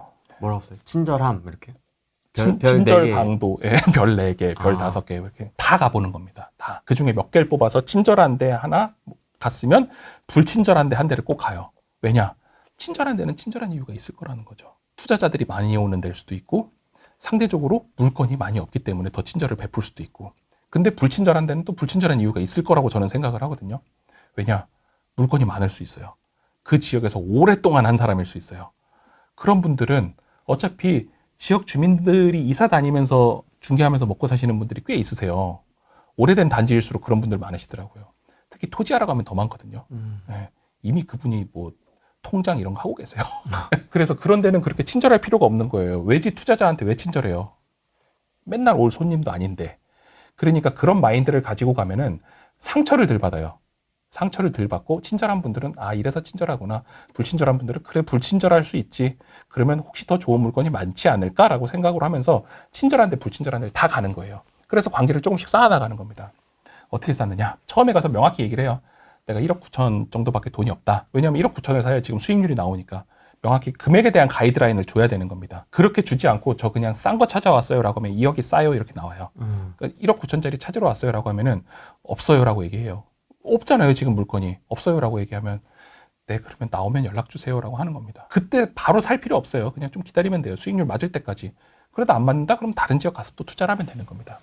그렇게 좀 마음의 여유를 가지고 다니면 되는데 이렇게 처음 갔을 때 공인중개사 사장님은 저를 기억을 할까요 못할까요? 못해요. 전혀 못해요. 그럼 이제 또 가는 거예요. 다음 주나 전화 한번 드리면서 또 가요. 안 하고 가기도 해요. 애들 데리고 이제 놀이터 놀면서 가는 거예요. 거기 가가지고 사장님을 찾아갈 때 이제 빈손으로 가면 좀 민망하잖아요. 뭐 사갖고 가면 좋아요? 뭐가 좋을까요? 바카스 이런 건 너무 많이 먹을 것 같아요. 비타오백 이런 거. 오, 그런 거 제일 싫어하세요, 진짜. 네, 너무 많이 해서. 네. 근데 지금 고수분이시니까 그렇지 모르는 사람들은 다 바카스 사갑니다. 되게 애기들 다 그거 들고 다니는데. 안 돼요. 바카스 한 박스씩 막 들고 다니는데. 우리가 밥 먹고 나서 밥을 먹는지 스타벅스 아이스 아메리카노를 먹는지를 한번 생각을 해보세요. 왜 우리는 아이스 아메리카노를 먹으면서 그분들은 바카스를 먹는다라고 생각하는 거예요. 똑같은 사람이라고 제가 계속 얘기하잖아요. 우리 어머니 아버지 같은 분들이에요. 저 같은 경우는 스타벅스 꼭 사갑니다. 스타벅스 그래도 2명 계시면 아이스 아메리카노 2잔 사가고 혹시 모르면 라떼 하나 아이스 커피를 또 안 먹는 분도 있을 수 있으니까. 네. 2개 근데 섞어서. 아무리 안 먹어도 안 드셔도 그런 거 사다 주시면 그래도 표정이 다 좋으세요. 그러면서 이제 말씀을 드리죠. 날도 더운데 밖에 다니시면 너무 고생하시는데 제가 맨날 와서 물건만 물어봐서 너무 죄송하다. 이거 드시면서 1억 9천짜리 있어요. 드시면서 갑자기 훅 들어가네. 네, 드시면서 아유 1억 9천짜리 있어요. 그러면은 아유 잘 안 나와 그런 거. 그때부터는 좀 말이 편해져요. 말이 편해지는 거죠. 그러면 알고 있어요. 알고 있는데 나오면 꼭 연락 주세요라고 하면서 또 갑니다. 그러면 또 이제 그 사장님은 또 기억 조금씩 하기 시작해요. 그리고 세 번째 갈 때부터는 이제 저는 선물 되게 많이 가져가거든요. 이렇게 예전에 코로나 한참 유행할 때는 마스크 구하기 되게 힘들었잖아요. 마스크를 꼭 사갔어요. 어떻게든 마스크 사가고 손 세정제도 그때 되게 구하기 힘들었어요. 그거 막 구해가지고 가져가고 이랬거든요. 그분들이 그래도 그 자리를 항상 지켜야 돼요. 밖으로 쉽게 못 나가거든요. 그러니까 그런 상품들을 사주기 시작하는 거죠. 세 번째 갈 때는 어디를 가느냐? 우리 어머니들이 뭘 좋아할까 되게 고민을 많이 해봤어요. 홍삼 이런 건 너무 비싸잖아요. 올리브영을 꼭 가요. 올리브영에 가서 겨울에는 핸드크림, 여름에는 마스크팩. 좀 호불호 없는 화장품 있잖아요. 색조 이런 건 사시면 안 되고. 그렇죠. 그건 다 취향이 있으니까. 네, 취향이 있고 로션 이런 것도 다 취향이 있으니까 뭐 핸드크림 정도는 쉽게 할 수 있으니까 핸드크림 이런 거 좀 사서 가요. 네, 좀 비싼 거. 한 10,000원? 10,000원 위아래짜리 사서 가서 말씀드리는 거예요. 그냥 드리면 안 되고 그냥 드리면 오해하죠. 오해하니까 꼭 얘기를 해야 돼요. 아까 스타벅스도 왜 드렸어요? 날 더운데 힘드시니까 드린 거고 이 핸드크림은 왜 드려요? 건조한데 계속 밖에 나가서 일하시는데 손이 얼마나 힘드시겠어요. 그러니까 좀 생각나서 지나가는 길에 하나 사왔다. 뭐 지나가는 길에 사왔다는데 뭐. 네, 되게 좋아하세요. 네, 되게 좋아하시면서 막 깔깔깔 웃을 때 1억 9천. 깔깔깔 웃을 때 근데 1억 9천짜리 나왔어요? 그러면 없어. 나중에 있으면 전화 줄게. 이제 그때부터는 전화 줄게라고 얘기를 해요. 이 정도는 좀 귀엽게 보겠다. 네, 진짜 그렇게 애기 들고 가서 항상 애기 데려간다니까요. 이제 제 1억 9천 이제 기억하겠다. 제 1억 9천짜리 애야. 그러면은 어느 날 물건이 나와요. 물건이 나올 때 진짜 금매가 어떻게 나오냐면요. 금액을 정하고 나오지 않습니다. 맨 처음 급한 사람은 부동산에 전화를 해요. 나 언제까지 집 팔아야 되는데 요즘 얼마 정도 해? 이렇게는 얘기하거든요. 그렇죠. 예. 그런 사람 누구냐? 일시적 이주택자들. 그런 사람들 빨리 팔아야 되고요. 뭐 상속이나 뭐 이런 거 걸려있는 사람들 빨리 팔아야 돼요. 그런 사람들은. 기한이 있기 때문에 그런 사람들은 언제까지 내가 팔아야 되는 걸 명확히 얘기해요. 그럼 부동산 소장님이 물건 가장 싼 건 2억이야. 그러다가 스타벅스나 요 앞에 있는 핸드크림을 보면서 제 생각을 하는 거죠. 근데 1억 9천에 얘기하면은 산다는 사람 바로 있어. 할래? 그러면 그래 1,000만 원 차이면 바로 하자. 그렇게 해서 물건을 싸게 사요. 예, 그렇게 되는 경우가 되게 많거든요. 그래서 저는 사실 경매로 아직 주택을 낙찰받아 본 적은 없어요. 왜냐하면 제가 생각했던, 저는 주로 아파트를 봤을 때는 아파트 같은 경우는 지금 뭐 감정가 대비 낙찰가가 거의 90% 이상 되거든요. 거의 네. 95%까지 올라가 있어요. 그렇죠. 그러면은 2억짜리는 1,000만 원 깎아 사면 되는 거예요. 그러면 뭐 명도 이슈도 없고 또 이사비도 안 줘도 되고, 내가 원하는 걸 고를 수도 있고. 예, 원하는 걸 고를 수도 있고. 근데 뭐 단점은 그게 언제 나올지 모른다라는 것과, 그건 경매도 그건 단점이거든요. 그리고 내가 그 물건을 싸게 사기 위해서 계속 노력을 해야 된다라는 게 있어요. 근데 그렇게 계속 노력을 하면 할수록 그 주변에 있는 중개인분들은 저를 알고 제 편이 돼 있다라는 거죠. 그럼 그건 나중에 뭐가 좋겠어요? 팔 때도 좋은 거예요. 세입자 맞출 때도 좋은 거고. 그러니까 거래가 제 거는 더 빨리 된다라는 거죠. 그렇게 관계를 쌓고 그 지역을 하나씩 뚫어가는 겁니다. 하나씩 뚫어가는 거고, 그렇게 했을 때 집을 싸게 살 수 있는 거예요. 그러면 책상 위에서 올려놓을 수 있는 걸 사놔야 되겠다. 그래서 뭐 많이 샀냐 하면은 쿠팡에 가보면은 보석펜이 있어요. 펜인데 요 뒤에 요만한 별 달려있고 다이아몬드가 요만큼 붙어있는, 물론 가짜 다이아몬드죠. 그거를 전 맨 처음에 많이 한 박스 사가지고 갖고 다녀요. 그 한 2,000원 이렇게 하거든요. 근데 그거를 이제 요 앞에 필통에 꼭 꽂아놔요, 제가. 그냥 꽂아놓으면은 이상한 사람이잖아요. 얘기를 해야지 또. 그쵸. 예. 이 보석펜이 햇볕이 비치면 진짜 반짝반짝하고, 이게 진짜 부자 되는 펜이라고. 하나씩 꽂아두시면 부자 되신다고. 이 계약할 때 이렇게 하면 얼마나 기품 있어 보이냐고 이렇게 딱 꽂아놓고 갑니다. 그러면 이게 반짝일 때마다 생각하는 거예요. 반짝일 때마다 1억 9천, 1억 9천, 1억 9천, 1억 9천짜리, 1억 9천짜리. 예, 진짜 그거 많이 했습니다. 별 선물 다 가져가요. 어르신분들 계시면은 술 많이 사갖고 갑니다. 술. 예, 양주 이런 거 비싸잖아요. 근데 전통주가 의외로 싸요. 뭐 10,000원, 20,000원짜리 전통주도 되게 많거든요. 우리나라 전통주, 뭐 전통 소주도 있고, 뭐 중류주도 있고. 근데 그 술들이 다 스토리가 있어요. 어느 지역의 특산물인 뭐로 만든 거고, 누가 만들었고. 네, 누가 만들었고 있어요. 그럼 그거를 좀 공부해서 가는 거예요. 드리면서 말씀드리는 거예요. 내가 이거 뭐 선물로 받아서 한번 먹어봤는데 너무 맛있더라. 근데 사장님 생각나더라. 얼마나 힘드시냐. 그래서 봤더니 이게 어떤 명인이 뭘로 만들었다고 해가지고 사장님 생각나서 하나 내가 또 구해왔다라고 하면은 너무너무 좋아하세요. 남자 사장님들은 진짜 좋아하시거든요. 그런 거. 그렇게 스토리를 붙여서 다 하나씩 주시면은 점점 친해지는 거예요. 다짜고짜 막 가서 저 좋은 물건 주세요 하면서 막 돈다발 내미는 게 아니라 그렇게 관계를 형성해야 된다라는 거죠. 그렇게 지속적으로 하면 할수록 좋은 물건이 저한테 옵니다. 그래서 저는 지금 사는 아파트도 싸게 샀어요. 금매보다 싸게 샀어요. 그리고 그것뿐만 아니라 문제 있는 집들도 되게 많이 샀어요. 갑구에 문제 있는 집 사람들 잘 안 사잖아요. 을구 말고 갑구. 갑구는 네, 소유권에 문제 있는 집들. 근데 그런 거는 진짜 해결하기 힘들거든요. 근데 저는 어느 정도 해결은 할 수 있으니까 그런 거를 더 싸게 사는 거예요. 왜냐하면 뭐 경매로 나가면 이거 언제 낙찰될지 얼마에 낙찰될지 모르잖아요. 그런 사람들 입장에서 당장 돈이 필요할 수 있거든요. 그런 사람이 와서 공인중개 사장님한테 저희가 빨리 팔아야 돼요라고 하면은 저를 소개시켜 주는 거죠, 항상. 그렇게 싸게 사는 방법. 그렇게 공인중개사 사장님하고 계속 연락을 하고 가격을 인지시킬수록 우리는 우리한테 맞는 목표가를 최대한 맞출 수 있다는 겁니다. 이거 되게 시간이 필요한 일입니다. 한두 번 가서 되는 건 아니에요. 그래서 지속적으로 임장을 다니는 게 중요한 겁니다. 지속적으로 임장을 꼭 다니셔야 되고요. 그리고 공인중개사 사장님한테 가서 이제 말씀을 들을 거예요. 브리핑 받죠? 네. 브리핑 받으면은 공인중개사 사장님이 여기에 이거 안 돼, 이거 안 돼, 이런 얘기 잘 안 하세요. 여긴 뭐가 될 거고, 뭐가 될 거고, 뭐가 될 거고. 항상 긍정적인 얘기를 해주십니다. 근데 긍정적인 얘기만 들으면 우리는 어떻게 된다? 금세 사랑에 빠져버린다. 그래서 부정적인 얘기를 또 항상 들어줘야 되거든요. 그럴 땐 어디를 가느냐? 그 단지 상가에 있는 미용실을 꼭 가라. 여기 뭐 들어온다는데 진짜예요? 그러면은 근데 머리도 안 깎을 건데 막 그래 들어가도 돼요? 머리 깎죠. 저 보세요. 지금 머리 짧죠? 엊그저께 임장 다녀왔다라는 거예요. 좀 가면 무조건 머리 깎아요. 그런데 또 미용 또 싸요. 한 15,000원? 다 자르거든요. 아니 저는 스타일이 이런데 이렇게 놓으면 안 되잖아요. 그래서 저 스타일 항상 이러잖아요. 지금 스타일 따질 때가 어디 있습니까? 우리 빨리 투자하러 다야 되는데 나를 버려야 돼요. 최대한 나를 버려야 버리는군요. 다 버려야 돼. 다 버려야 돈을 벌어요. 내 거를 가지고 이거를 손에 쥐면 쥘수록 힘든 거예요. 그럼 이제 미용실 가운 입고 앉아가지고 이제 그거 물어보는 거예요? 네, 물어보는 거예요. 내가 여기 이사 오려고 하는데 뭐 되게 좋다. 여기 뭐가 있다. 학구는 여기가 좋다라고 하는데 진짜냐라고 하면은 진짜 다 말해주세요. 왜냐하면 이사 올 사람인데 미용실에서 단골 만들어야지. 그러니까 다 있는 그대로 말씀해 주세요. 근데 이 미용사 어머니만 말씀을 해주시느냐? 아니에요. 뒤에 계신 어머니들이 피드백 명확하게 줘요. 뽀글뽀글 빠마하시는 뭐 이렇게 분들이 씌워놓고 피드백을 아주 정확히 줘요. 말도 안 되는 소리 하지 마. 이러면서 뭐 여기 재개발돼요. 재개발 재건축 같은 경우도 부동산 가면 진짜 막 될 것 같잖아요. 문제점을 알고 싶다? 미용실 가서 한번 얘기해보면 돼요. 주민들의 문제점이 다 나와요. 그래서 그런 식으로 어느 정도 정보를 좋은 거, 안 좋은 거 다 듣고 우리는 판단을 한다라는 거예요. 근데 이것만 봤느냐? 아니죠. 그 전에 수익률 봤죠? 개발 뭐 하는지 봤죠? 네. 그럼 객관적인 정보들도 가지고 있어요. 가지고 있고 그 지역이 어떤지에 대해서도 주관적인 정보도 같이 받는다라는 거죠. 그렇게 해서 정보를 받은 다음에 네. 우리는 아까처럼 싸게 샀으니 월세를 비싸게 받아야 될 거잖아요. 월세를 어떻게 비싸게 받느냐? 가장 좋은 거는 첫 번째, 공사를 하는 겁니다. 예쁘게 화장을 한다. 네, 예쁘게 화장한다. 근데 예쁘게 화장한다 그래서 2억짜리 아파트 사놓고 인테리어 5천만 원 하시는 분들 계세요.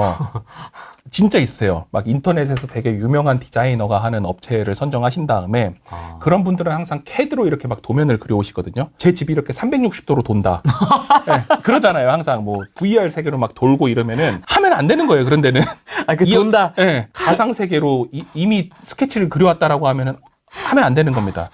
무료로 해드릴게요. 그러면 더 하면 안 돼요. 근데 공사비 엎어지는 겁니다, 그냥. 그래서 저는 그냥 최대한 아까 머리 깎았잖아요? 옆에 인테리어 가게 있어요, 가보면. 아, 로컬. 네, 로컬. 가보면은 부부가 합니다, 부부, 대부분. 아저씨 손을 맨 처음 봐요. 아저씨 손을 보면은 거칠거칠해요. 네, 투박투박하죠. 투박투박하고 거칠거칠해야 돼요. 그리고 옆에 어머니가 계셔야 돼, 같이. 그러면은, 아저씨가 공사하고 옆에서 어머니는 벽지 자르는구나. 딱 그런 인식을 하고 이제 거기서 시작을 해야 되는 겁니다. 거기서 갔는데, 손이 너무 고와. 사장님 손이 너무 고와. 그러면 하면 안 되는 거예요. 아무리 로컬이라도. 왜냐? 인부들 시키는 거거든요. 다. 그렇죠. 네, 그럼 인건비가 플러스 돼요. 단순히 인건비만 플러스 되느냐? 저녁 되면 또 오르죠? 주말 되면 인건비 더 올라요. 그러니까 거기는 기본적으로 비쌀 수밖에 없는 거예요. 내가 공사를 안 하기 때문에. 그래서 그런 그 로컬 지역 주민들이 하는 데를 꼭 이용을 하고요. 그 사람들의 장점이 거기서 공사를 오래 했다라는 거예요. 그 아파트의 특성을 다 알고 있습니다. 맞아요. 네, 관리사무소 사람들하고 친하고.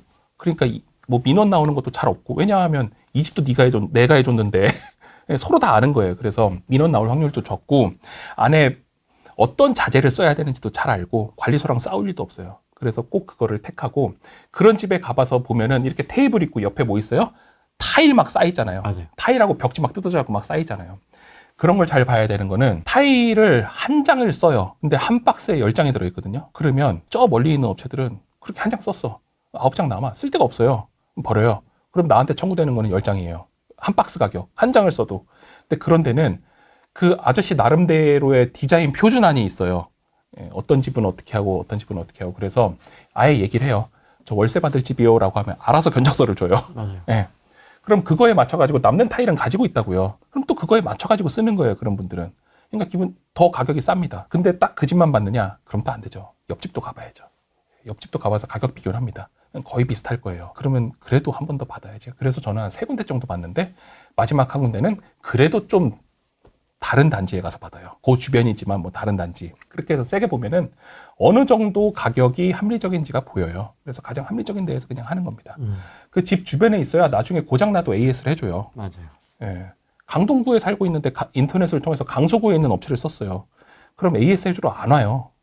올 수가 없어요. 하루가 날아가는데 오겠습니까? 안 옵니다. 그리고 또 왜 계획과 다르게 조금 뭐 스위치를 하나 추가한다라든지 네. 이게 좀 말하기가 좀 편하잖아요. 로컬에다가 네. 얘기하면. 왜냐하면 멀리 있는 사람은 또 사러 일주로 가야 되는데 로컬에 있는 사람은 사무실 가면 다 있거든요. 그런 자재들. 그래서 그렇게 오랫동안 그 지역에 있는 데를 저는 최대한 씁니다. 예전에 저도 인터넷으로 써봤어요. 싸서. 힘들더라고요. 그렇게 해서 공사를 하는 게 유리하다. 왜냐? 나중에 팔 때 공사를 한 집이 어쨌든 비싸게 팔려요. 왜냐? 사람들은 인테리어 공사를 딱 인테리어 공사할 돈이 없어서 못하는 건 아니거든요. 돈은 있어요. 인테리어 공사할 돈은 있는데 잔금 날짜가 안 맞아서 못해요. 잔금 받아서 빨리 들어와야 되잖아요. 그래서 우리 있는 시간은 2시간. 2시간 동안 도배장판 하잖아요. 짐 빠지고 이제 짐 들어가는 시간 2시간에. 그때는 이제 인테리어 샷이나 화장실이나 이런 건 부엌이나 못 하거든요. 그러니까 우리가 월세로 샀을 때는 어쨌든 세입자를 바꿔야 되잖아요. 내보내고 빈 시간이 있거든요. 그 시간 한 2주 동안 인테리어를 한다라는 겁니다. 그렇게 해서 나중에 팔 때도 비싸게 팔 수 있게 우리 미리 준비를 해놓는 거예요. 팔기만 비싸게 했습니까? 월세도 비싸게 더 들어와요. 아까 1075집 있잖아요. 그런 집들은 인테리어가 다 돼 있는 집들이에요. 어쨌든 돼 있는 집들이니까 우리는 공사를 무조건 한다라는 거예요. 근데 이렇게 공사를 하기 전에 세입자가 맞춰지는 경우가 있어요. 그러니까 올수리 예정하면은 올수리 예정해가지고 5만 원 더 올렸어요. 근데 세입자들이 난 올수리한 집을 5만 원 더 주고라도 가고 싶어 하는 경우들이 있거든요. 그렇게 맞춰지는 경우는 그 세입자의 요구에 저는 맞춥니다. 근데 그거를 가서 뭐 벽지 뭐 선택하시겠어요? 이렇게는 안 하고 어느 정도 제 디자인 가이드라인이 있어요. 그러니까 벽지 색깔은 뭐 밝은색, 바닥도 밝은색. 대부분 밝은색 선호하시니까 그렇게 해서 그거를 가지고 가서 이제 이렇게 할 건데 괜찮으시죠? 이렇게 물어보는 거죠. 깔끔하게 해드릴게요. 그러면 세입자 입장에서는 아직 입주 안 했는데 집주인이 그렇게 물어보면은 본인을 되게 존중한다라는 느낌이 들거든요. 그래서 네 그렇게 하세요. 감사합니다. 이렇게 얘기를 해요. 그때부터 이제 관계를 조금씩 쌓아 나가는 거예요. 조금 쌓아 나가면서 뒤에 가면 보여드리겠지만 뭐 욕조를 설치해달라는 분도 계셨어요. 욕조 원하시는 분도 계시고 에어컨 설치해달라고 하시는 분들도 비대. 계시고. 네. 비대는 안 해드려요. 비대는 렌탈로 해야 되기 때문에 네, 비대는 안 해드리고 이제 거기에 부착되는 것들을 해달라는 분들이 계십니다. 그러면은 그걸 해드려요. 저 같은 경우는 최대한 해드려서 이분의 만족을 원합니다. 근데 제가 철칙으로 중요시했던 게 뭐 있었어요? 임대 수익률을 고려해야 된다라는 거죠. 이거를 내가 추가로 더했을 때 월세를 얼마 더 올려야 이분이 만족할 수 있을지 없을지를 계산을 합니다. 그 계산은 내가 에어컨 드는데 100만 원 든다? 그럼 100만 원을 더 아까 원가에 넣으면 되죠? 넣고 나서 월세를 10,000원 더 올리면 수익률이 더 올라갈까 떨어질까를 계산을 해보는 거예요. 그렇게 해서 수익률을 최대치까지 올리는 겁니다. 그렇게 해서 공사한 사진들을 보면요. 네. 다 다른 집이에요. 다 다른 지역에 있는. 내 집이군요? 네, 제가 다 공사했던 집들입니다. 아. 다 비슷해요. 도배 장판 다 비슷한 겁니다. 도배는 소폭 합지고요. 바닥은 1.8T짜리예요. 그리고 싱크대 보면 뭐예요? 하이그로시의 대리석 상판. 인조 대리석 상판이고요. 여기 같은 경우는 가스레인지가 들어있고 여기는 안 들어있고 이런 경우들이 있습니다. 네. 이런 거 가스레인지 원하면 제가 넣어줘요. 네, 원하면 넣어드리는 거고 가스레인지 있어요 하면 이렇게 뺀 겁니다. 그리고 여기 보면은 뭐 전기 부자재 같은 거는 다 새 걸로 돼 있죠. 이런 거를 어떻게 했느냐? 인테리어 가격을 우리 또 낮춰야 되잖아요. 낮춰야 최대한 좋으니까 스스로 할 수 있는 건 스스로 해요. 네, 스스로 해야 됩니다. 근데 이거 뭐 어떻게 하는지 몰라요. 어려워했지만 유튜브 보면은 다 할 수 있어요. 근데 저 유튜브 보면서 네. 뭐 최근에 몇 개 교체를 했습니다만은 생각보다 쉽지 않더라고요. 생각보다. 뒤에 조수가 없어서 그래요.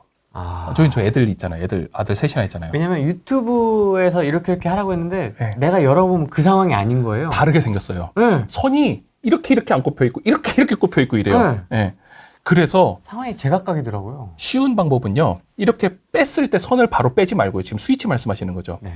빼고 나서 그거를 그대로 사진을 찍으세요. 찍은 다음에 그 선을 뺀 다음에 스위치를 뭐 2구짜리든 3구짜리든 붙어 있었으면 똑같이 2구, 3구짜리 사오면은 여기 있는 군역도 똑같거든요. 그거에 똑같이 맞추시면 됩니다. 예전에 있던 거 그대로 맞춰서 넣으면 똑같이 들어가요. 그건 잘했습니다. 샤워기 네. 봉. 네, 샤워기 봉. 부착되어 있는 거. 그거 띄는 거. 샤워기 봉 부착되어 있는 거는 이게 샤워기 봉이잖아요. 네. 대부분 이렇게 위로 올려야 돼요, 맨 처음에. 네, 위로 올리면은 별걸 다 얘기하네.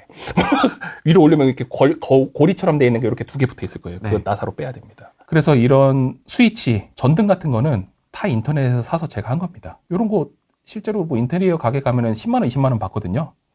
근데 뭐 사면 한 5만 원 정도면 살 수 있으니까 사서 제가 다는 거죠. 이런 부자재들도 제가 답니다. 한 2천, 3천 원이면 사니까. 근데 인테리어 사장님한테 이거 제가 할 거니까 견적 빼고 주세요라고 하면 인테리어 사장님이 기분이 좋아요, 안 좋아요? 안 좋아요. 안 좋아요. 그러니까 그렇게 하지 마시고 잔금 치자마자 인테리어 업체 먼저 부르지 말고 먼저 가서 고치세요. 이 집이 엄청 큰 집이었을 거거든요. 그럼 먼저 가서 전등하고 스위치는 다 바꿔놓으라는 거예요. 내가. 먼저요? 네, 먼저 바꿔놓고 그 다음 사장님을 모셔요. 사장님을 모시면 이건 안 해도 되겠네 이렇게 얘기가 나오는 거죠. 자연스럽게. 그럼 그건 자연스럽게 빠지는 거예요, 가격이. 근데 내가 할게요, 빼주세요라고 하면은 그게 안 돼요. 미리 그렇게 하는 게 좋습니다. 그렇게 하고 요거 같은 경우는 빌라랑 원룸들이에요. 빌라랑 원룸도 다 비슷하죠. 대부분 다 비슷하게 썼습니다. 그러네요. 보면은 이 타일도 색깔도 다 비슷해요. 이 전에 있던 아파트도 타일 이런 회색 썼거든요. 이렇게 다 비슷한 이유는 지역이 또 다를 수 있거든요. 지역이 다르면 타일 남은 건 내가 싣고 다니는 거예요. 계속 싣고 다니면서 쓰는 겁니다. 그렇게 했는데 요 집 같은 경우는 싱크대 안 했죠. 요즘에 싱크대 안 한 거예요. 여기 타일도 안 돼 있어요. 왜 그러냐 하면은 이런 거는 싱크대까지 했더니 월세 수익률이 떨어지는 거예요, 오히려. 월세를 더 받을 수 있는 동네가 아니었어가지고. 그러니까 집값이 그렇게 비싸지 않은데겠죠. 그렇기 때문에 이거를 하는 것보다는 차라리 그냥 놔두는 게 낫겠다. 놔두게 하지만 새 것처럼 보이기 위해서는 요 선반을 갖다 다른 거고요. 요 위에 조명을 갖다 다른 거예요. 요거 레일등 같은 거 10,000원 안 하거든요. 쿠팡에서 사면은. 그런 거 제가 이렇게 만들어 놓은 겁니다. 새 집처럼 그래도 보이라고. 그럼 저 레일등 전기는 어떻게 따요? 요 뒤에 코드 있었어요. 네, 코드 있어가지고 그렇게 우리 후드 있잖아요. 후드 열면 안에 다 코드 있어요. 예, 그래서 그걸로 딴 겁니다. 그렇게 따서 진행을 한 거예요. 그래서 이런 것들을 하고 난 다음에 보시면은 다 광각 렌즈로 사진을 찍었어요. 우리 핸드폰 보면은 그러네요. 광각이 있고 그 일반이 있거든요. 다 광각 렌즈로 찍고 뭘 했느냐? 조명을 다 켜고 찍은 겁니다. 네, 여기 아파트도 보면 조명 다 켜고 찍은 거예요. 다 광각입니다. 네, 다 광각으로 조명을 다 켜고 찍은 이유는 이 사진을 가지고 나중에 공인중개사 사장님한테 다 보내드려요, 문자로. 그러면 요 사진이 네이버 부동산에 올라갑니다. 다른 집들을 보면요, 런닝머신에 우선 빨래가 걸려져 있어요. 네, 다른 집들은 런닝머신에 빨래가 걸려져 있고 소파가 모자이크 처리가 돼 있거든요. 근데 요런 집 사진이 있으면은 세입자 입장에서도 들어오기 좋고 나중에 팔 때도 요 사진 똑같이 또 드려요. 그러면 팔기도 훨씬 쉬운 거예요. 새 집으로 보이니까. 네이버 부동산 보면 깜짝깜짝 놀랄 때 있습니다. 모자이크 돼 있는 집 특히 너무 많아요. 빌라들 보면. 네. 근데 이거 빌라 사진이거든요. 그래서 이런 사진을 최대한 활용해야 나중에 팔 때도 비싸게, 임차인도 비싸게 받을 수 있다라는 겁니다. 꼭 광각 렌즈로 조명을 다 켜고 찍으셔야 됩니다. 요새는 그 광각도 다 있으니까. 네, 광각 다 있으니까요. 요거는 화장실 샘플들인데요. 화장실은 특징이 요 전구 있잖아요. LED 들어가 있는 게 보통 일반적인 화장실에는 2개 넣어요. 사람들 2개 넣거든요. 네. 근데 저는 몇 개 들어가냐면 기본적으로 4개 들어갑니다. 4개. 네, 화장실이 밝아 보여야 돼요. 대부분의 아파트가요. 대문 열고 들어가면 맨 처음 보이는 게 신발장이고 화장실이에요. 그래서 신발장에는 전 거울을 꼭 붙여놓습니다. 거울 한 판 붙이는데 15만 원에서 15만 원 정도 되거든요. 10만 원에서 15만 원. 그걸 붙여놓으면 맨 처음 들어갔을 때 넓어 보이고 화장실이 문 열려 있는 상태에서 밝으면 집안이 되게 깨끗해 보여요. 근데 화장실 어둑어둑하면은 집안 전체가 어두워 보이거든요. 그래서 화장실을 밝게 만들고 그 대신 밑에 바닥은 항상 어두운 색으로 가요. 요즘도 요렇게 하나? 예, 일부러 어두운 색으로 가는 게 처음에는 어두운 색이 별로 안 좋아 보이거든요. 근데 세입자가 한 2년마다 바뀔 수도 있잖아요. 한 4년 살았어요. 그럼 이게 때가 탄다고요. 밝은 색으로 해봤더니 때가 타요. 그리고 머리카락이 보여요. 근데 이렇게 해놓으면 나중에 팔 때 이게 좀 깨끗해 보여요, 그나마. 근데 이거 비누 거품이 좀 보이던데요? 사람 살고 있을 때. 네. 그건 사람 살고 있을 때니까 그런 거 밀어버리면 되는데. 그거 좀 스트레스인데. 아, 그래요? 네. 그럴 계속 때는 맨날 이렇게 해야 되니까. 자택에서 그렇게 또 하시네. 네. 그걸로 계속 해야 돼요. 귀찮아. 그래서 나중에 집 할 때 네. 이런데 줄눈이나 실리콘에 곰팡이 하면요. 네. 뭐 곰팡이 약 쓸 것도 없어요. 그냥 락스 사다가 물티슈에 촉촉하게 담근 다음에 쭉 놔두고 하루 지나면 싹 없어져요. 이건 경험이 있습니다. 네, 아시네. 네, 자취할 때 많이 했습니다. 저희 애들 다 그렇게 입주 청소해요. 저희 초등학생 애들. 네. 그렇게 해서 화장실도 이렇게 샘플들이 있는데 독이나 수저는 그래도 좀 비싼 거 써요. 아메리칸 스탠다드 느낌인데요? 네, 아메리칸 스탠다드 거 대부분 씁니다. 대림 거 쓰거나. 왜냐하면은 이런 거를 너무 싼 거 써가지고 싼 변기 보면 밑에 이렇게 배관이 이렇게 꾸불꾸불 나가는 게 다 보여요. 그러면은 또 집이 너무 싸 보이거든요. 그래서 최대한 비싸 보일 수 있게 이렇게 하고 욕조 있는 집은 욕조를 넣어달라고 하셔가지고 넣어드린 거예요. 네, 욕조 넣었는데 45만 원, 그래서 50만 원 정도 들어가거든요. 네, 그때 월세는 10,000원 정도 더 받았다. 그러면은 또 그분이 아니 욕조 하는데 10,000원을 더 받으신다고요? 뭐 이러면 이제 말씀을 드려야죠. 네, 욕조 하는데 돈이 좀 들어가기도 하고요. 근데 욕조 없으셔서 매주 목욕탕 가면은 한번 목욕하시는데 10,000원씩이시니까 한 4-5만 원 드시는데 그래도 10,000원에 하면 좀 저렴하게 한 거잖아요. 라고 하면 그때 또 생각을 하세요. 10,000원만 보면 비쌌다가 매주 목욕탕을 간다라고 생각하면 이게 더 싸거든요. 그럼 이렇게 선택을 해주세요. 그렇게 해서 조금씩 설득을 하는 겁니다. 아까 공인중개사 사장님 설득하듯이 모든 상황을 다 얘기를 해서 계속 이제 서로 이해를 하게 되는 거예요. 그러다 보니까 별거를 다 서비스로 해드리기 시작했어요. 북박이장이 필요하신 분들은 북박이장을 해드리고요. 그럼 이거 해주면 또 올려요? 네. 스타일 좀 약간. 근데 장롱을 가져오시면은 그 10자짜리 장롱을 가져오는 것 자체가 되게 힘드시고요. 네. 이미 거기 북박이장 돼 있는 걸 뜯어오면 또 거기서 다 상하시잖아요. 그러니까 그렇죠. 그거 그냥 거기 붙여놓고 그 집을 조금 더 비싸게 파세요. 비싸게 파시고 제가 그냥 해드릴 테니까 가지고 계신 거 쓰세요. 근데 장 사면은 이거 몇백 그냥 들어간단 말이에요. 그러니까 몇백 그냥 들어가시지 마시고 제가 설치를 하나 해놓을 테니까 딱 그 사이즈로 해놓을 테니까 한 10,000원에서 20,000원 정도만 월세 더 주시면은 2년 해봤자 24만 원밖에 안 되는데 그 100만 원짜리 사가지고 맨날 이사할 때마다 어떻게 들고 다녀요? 이것도 10,000원 추가요? 네. 왜냐면 이 집이 그렇게 비싼 집이 아니었기 때문에 월세가 높지 않은 집에서는 10,000원만 올라가도 수익률이 확 올라가요. 그리고 이 에어컨 같은 경우도 사실 달아드리고 조금 더 받은 거고요. 이거는 네. 그리고 요거는 세트로 들어갔습니다. 세탁기, 에어컨, 냉장고 다 필요하신 분 계셔가지고 요런 거는 이제 세트로 넣어드리고 예, 조금 더 많이 받았고. 네. 근데 이런 거는 다 10,000원이에요? 아니요, 이건 좀 더 많이 받았어요. 요건 3개에서 되게 많이 받았어요. 금액은 말씀 못 드리는데 이게 수익률이 제일 좋았어요. 3개 세트가. 예, 요거 그래도 다 LG 거예요. LG 거, 삼성 거, LG 거거든요. 근데 좀 구형 같은데요? 아, 근데 다 잘 되는 제품이에요. 통돌이. 예, 통돌이. 요즘은 통돌이가 더 좋아요. 예, 드럼 세탁기는 너무 오래 걸리고 잘 안 빨린단 말이에요. 예, 통돌이가 쓰기는 훨씬 편해요. 중간에 넣기도 좋고. 이거 뭐 헬스장 락카추가 뭐 이런 느낌인데요? 그렇죠. 예, 헬스장 그렇게 해서 락카 조금씩 만 원, 들어가는 거예요. 락카 10,000원, 20,000원. 뭐 옷 이런. 10,000원. 그렇죠. 뭐 이런 느낌인데요? 예, 그렇게 해드리는데 이렇게 3개 했을 때 사람들은 되게 당황을 한다고요. 네. 몇백 들었을까 이렇게 생각. 얼마 들었을 것 같으세요? 3개 하는데. 이렇게 3개요? 예, 세트. 세트? 중고로 하신 거 아닙니까? 예리하시네요. 중고로 했어요. 저도 한번 네. 해본 적이 있어가지고 네네. 옛날에 빌라에다 맞아요. 이거 맞춘 적이 있어가지고 예, 빌라는 많이 맞춰요. 한 30만 원? 어디서 30만 원에 할 수 있어요? 되게 싸게 하죠. 이렇게 3개 해서 그때 한 65만 원 정도 줬거든요. 에어컨 설치비 포함. 예, 에어컨 설치비 포함해서 65만 원 정도 해서 월세는 사실 더 많이 받았었죠. 이거는 새 걸로 해가지고 돈 많이 못 받았어요. 예, 새 걸로 넣었더니 한 60만 원 달라고 하더라고요. 그렇죠. 새 거 비쌉니다. 예, 그래가지고 이제 그 다음부터 중고로 해가지고 좀 더 수익률을 맞추기 시작했던 겁니다. 그래서 보일러 바꿔달라는 분이 계셔가지고 예, 보일러 바꾼 적도 있고요. 그렇게 해도 어쨌든 조금씩 수익률을 높일 수 있다라면은 내가 할 수 있는 거는 다 한다라는 거예요. 진짜 다 하실 것 같은데. 네.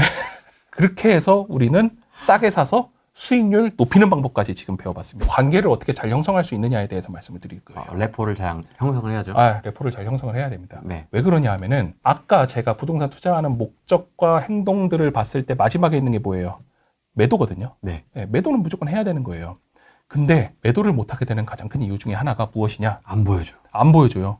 안 보여주면 집을 사요, 안 사요, 사람들이? 잘 안 살라고 하죠. 잘 안 사죠. 저는 우리 같은 사람들 아니면 저는 안 보고 사요. 그래야 그 집이 한 2천 싸거든. 근데 그렇게 싸게 나간다라는 거예요, 결국. 싸지 않으면 안 팔리거든요, 보여주지 않으면은. 근데 저도 안 보고 살 때 몇 천을 깎는 이유는 진짜 그 집안이 최악이면은 그 공사비 정도 내가 물겠다라고 생각을 하고 하는 거예요. 그렇죠. 예. 근데 그렇게 하지 않는 이상 일반인들은 절대 살 수 없어요. 집을 안 보여주는 이상. 그러면 어떻게 그렇게 임차인하고 좋은 관계를 만들 수 있느냐를 보는 거예요. 아까 공사를 하기 전에 임차인분들한테 물어봤잖아요. 여쭤봤어요. 이 벽지가 괜찮은지, 뭐 도배지가 괜찮은지 여쭤보기도 하고 살면서 어떤 부분이 더 필요할지에 대해서도 같이 얘기를 해봤잖아요. 뭐 욕조가 필요하냐, 에어컨이 필요하냐. 에어컨 띄워서 또 설치하면 그 설치하는데도 20-30만 원 그냥 들어요. 맞아요. 예, 20-30만 원 그냥 드니까 거기다 또 가스 넣고 배관 위로 빼고 하면 진짜 5-60만 원이 금방 깨지거든요. 설치만 해도. 그 배관 길이에 따라 또 금액이 예, 1m당 5만 원씩 받으니까. 근데 얘네가 이렇게 직선으로 하지도 않아요. 맞습니다. 이렇게 꼬아요. 이렇게. 맞아요. 그렇게 해야 효율이 나오니까 또 그렇게 꼬는데 그렇게 해서 설치비 비싸게 가져가시느니 그냥 에어컨 달고 월 10,000원. 예, 이런 식으로 해서 이제 에어컨 다시고 그냥. 고객님 10,000원이 추가됩니다. 예, 그런 관계를 계속 가지고 있었던 거예요. 그러고 나서 이제 계약을 할 때 혹은 잔금을 칠 때 우리 부동산에서 만나잖아요. 공인중개사 사무실에서 만날 때 네. 보통 임대인과 임차인은 서로 딴 데 보고 있어요. 막 서로 인사를 뭐 친절하게 나눈다거나 뭐 대화를 나눈다거나 이러지 않아요. 좀 어색하죠. 네, 어색해하고 있죠. 예, 당연히 그게 어색하죠. 처음 만나는 사람이고 가장 큰 돈이 왔다 갔다 하는데. 근데 그럴 때 이제 중개인님이 가운데 앉아가지고 막 이 얘기 저 얘기를 하면서 분위기를 푸시죠. 맞습니다. 네, 그렇게 계약을 할 때 저 같은 경우는 이걸 다 얘기를 해줘요. 원래 끝나고 나서 뭐 확정일자 받아요 이런 얘기 하잖아요. 그러고 나서 중개인이 뭐 전세권 살짝 물어보는 경우도 있고 그건 임차인이 물어봤을 때잖아요. 근데 전 물어보기 전에 먼저 얘기를 해줘요. 확정일자 가서 꼭 받으시라고. 받으시고 그래도 전세금이 불안하시다, 임차보증금이 불안하시면 전세권 설정 해드릴게요. 먼저 집주인이 이렇게 얘기를 해요. 그런 집주인을 만난 적이 없을 거예요, 아무도. 임차인이 해달라고 해야 그때서야 하니 많이 하면서 겨우 해주거든요. 근데 어차피 전세금 돌려줘야 되는 거잖아요. 그러니까 그냥 해주자라는 거예요. 법적으로 해줘야 되는 거니까 돌려줘야 되는 거니까 해줘야 되는 거고 전세금 반환 보증보험도 이제 중개인 통해서 안내해달라고 합니다. 저는 만약 제가 안내를 못하면 안내를 해달라 그래요. 임차인 계시니까 이분 보증금 지킬 수 있는 거는 그래도 최대한 얘기를 해주세요. 그렇게 얘기를 하고 그 다음에 주택임대차 보호법도 안내를 해줘요. 임대인이 2년 동안은 사셔야 되는 거고 요 금액에 사셔야 되는 거고 그 이후에 계약갱신 청구권을 쓰시면은 우리는 5%만 올린다. 근데 시세가 5%도 안 올랐으면은 안 올린다. 10,000원만 올리시죠. 예. 네. 어쨌든. 그래서 우리는 5%까지밖에 못 올린다. 그런 부분을 미리 얘기를 해줘요. 근데 임대인들은 어떻게든 임차인이 그걸 모르겠지라고 생각하고 이거 숨겨하지 마 이런 분들도 계세요. 모르겠지. 난 더 올려야지라는 마음으로. 근데 어차피 다 알거든요. 다 알죠, 요새. 네, 다 알아요. 그러니까 그냥 먼저 얘기를 하라는 거예요. 먼저 얘기하면 임차인분들이 얘는 좀 이상한 애네라고 생각을 하세요. 얘는 좀 이상한 애네. 왜 그걸 먼저 얘기하지? 근데 그러면 또 얘기하지. 이거 법적으로 당연한 거니까 난 그거 다 지켜서 할 거다. 그러니까 집을 좀 깨끗하게 써주시면 전 더 고맙고 나중에라도 사실 2년 끝나고 난 다음에 이사 갈 수 있잖아요. 이사 가기 전에 한 3개월 전에라도 미리 말씀 주시면은 전 정말 감사합니다라고 얘기를 해요. 그럼 임차인 입장에서도 이해를 하는 거예요. 아, 이 사람도 법을 지키면서 하려고 하는 거고 나한테 큰 피해를 주고 싶어 하지 않는구나. 그러니까 나도 그래도 한 3개월 전에 미리 얘기를 해줘야지라고 인지를 하세요. 어느 정도. 그것도 되게 좋더라고요. 그래서 저는 한 6개월 전에 또 얘기를 받아봤고 뭐 발령이 날 것 같다 그러면 미리 얘기도 받고 그렇게 얘기를 받거든요. 그 사이에 또 이제 임차인 바꾸면 되는 거니까. 근데 공실 기간이 있으면은 너무 힘들어요. 월세 안 들어오는 거 힘들고요. 관리비 내가 내야 되는 거 힘들고요. 예, 그런 시간들이 있으니까 그런 걸 빼기 위해서 최대한 이렇게 얘기를 하는 겁니다. 그러고 나서 저는 옛날부터 이걸 보여줬어요. 제 명함을 꼭 줬고요. 내가 어디 회사 다니는지 알려주고 국세 및 지방세 완납 증명서를 보여줬습니다. 나 세금 다 냈다. 왜냐하면 세금이 먼저잖아요. 보증금보다 먼저기 때문에 이것도 요즘 많이 불안해 하시더라고요. 그래서 난 세금 다 냈고 정상적으로 회사 다니는 사람이기 때문에 너무 불안해하지 마세요. 라고 해서 계약 시간에도 그렇게 좀 라포 형성을 하는 거예요. 그리고 이제 잔금일이 다가왔어요. 한 2달 정도 뒤에 잔금일이 다가왔다. 그럼 짐 들어오잖아요. 짐 들어오면은 임대인들이 무슨 행동을 하느냐. 그때 임차인을 만나서 여기 못 박지 말고요. 이 벽지 깨끗한 거 보이시죠? 이런 얘기를 한단 말이에요. 근데 못 쪽 박으면 어때요? 못 박아서 구멍 나면 어떻게 하면 되는지 아세요? 휴지 뜯어가지고 이렇게 넣은 다음에 3M 테이프 중에 불투명 테이프 있어요. 그거 붙이면은 잘 안 보여요. 근데 어차피 또 못 박아야 되니까 거기 있는 거니까 그런 거 가지고 뭐라고 하지 말고 오히려 선물을 사갖고 가자라는 거예요. 선물을. 저는 휴지 꼭 30개 들어있는 거 이렇게 2개 사갖고 가거든요. 그 입주할 때 가시나 봐요? 네, 입주할 때 꼭 가죠. 잔금 받아야 되고 상태 봐야 되니까. 미리 상태도 저는 보지도 가지고. 않습니다. 아, 그래요? 네, 귀찮아. 전 꼭 가요. 가서 또 세입자분들하고 인사하는 거죠. 네, 부자 되시라고 휴지 드리고 화분했던 적도 있고요. 화분 좋아하시는 분들은 화분해드리는 적도 있고 쌀도 해드리고 뭐 과일. 쌀 괜찮다. 네, 아들 많은 집은 쌀 드려야 돼. 쌀 해드리고 뭐 과일도 해드리고 이렇게 해드려요. 그렇게 하면은 라포 형성이 잘 되는 거예요. 그러다가 뭐 연말이나 크리스마스 된다 그러면은 가끔 기프티콘도 하나씩 보내고 하다못해 뭐 스타벅스 4,500원짜리 하나 보냈어도 마음이 다르잖아요. 그래도 즐거운 새해 되시라고 하면서 보내고 그렇게 인사를 하거든요. 그래서 문제가 있을 때 우리는 연락하는 사이다라는 인식을 지워줘야 돼요. 네. 그러면은 이 사람이 그런 형성이 없는 상태에서 연락을 하면은 이제 긴장이 되는 거죠. 긴장되고 사람이 방어 기제가 맨 처음 나온단 말이에요. 네. 무조건 안 된다고 해야지. 네. 방어 기제가 나오는데 그렇게 형성이 좀 잘 돼 있으면은 그래도 뭐 좋은 일일 수도 있잖아요. 그러니까 방어 기제를 그래도 풀고 연락을 받고 제 얘기를 들어줘요. 그렇지 않으면 얘기조차 들어주지 않습니다. 네, 그렇게 해서 얘기를 들어줄 수 있게 만들어 놓는 거예요. 그러다가 뭐 문제가 생기면 인테리어 업체 집 앞에서 했으니까 바로바로 고쳐주면 되고요. 그렇게 사시는 동안 편하게 최대한 살게 하시는 게 좋고. 세입자들은 엄청 잘해주시네요. 물론 그렇다고 월세 안 내면 안 되죠. 근데 서로 지키는 게 잘 된다라고 하면은 저는 이미 제 집에서 다 이사 나가셨는데 아직도 연락하는 분들 계세요. 왜냐하면 제가 부동산 이런 거 한다라는 걸 아셔가지고 그런 거 물어보시는 분들도 계시고요. 왜냐하면 어디 가서 물어볼 데 없잖아요. 야, 아니 이 정도면 나중에 한 2, 3년 더 지나면 뭐 세입자들끼리 총동문회 하겠어요? 안 돼요. 그렇게까지는 하면 안 됩니다. 만약 팔아야 되는 상황이 온다. 고추마요 치킨으로 해결한다. 네, 분명 팔아야 되는 시기가 오거든요. 세입자 뭐 계약 기간이 3개월 정도 남아있어 잔금일에 맞춰가지고 내가 이 집을 팔아야 된다 이런 경우들이 분명 와요. 아까 그래프 보면 갑자기 3억 4천 찍은 사람이 있잖아요. 그런 시기가 오면 수익률이 낮아지기 때문에 그 시기 안에는 팔아야 되는 거예요. 근데 보면은 그런 시기가 한 2년 되거든요. 그러니까 그 안에는 팔아야 되는 겁니다. 근데 어떻게 파느냐, 어떻게 집을 보여주게 하느냐, 미리 얘기해달라 그랬잖아요. 그러니까 저도 미리 얘기하는 거예요.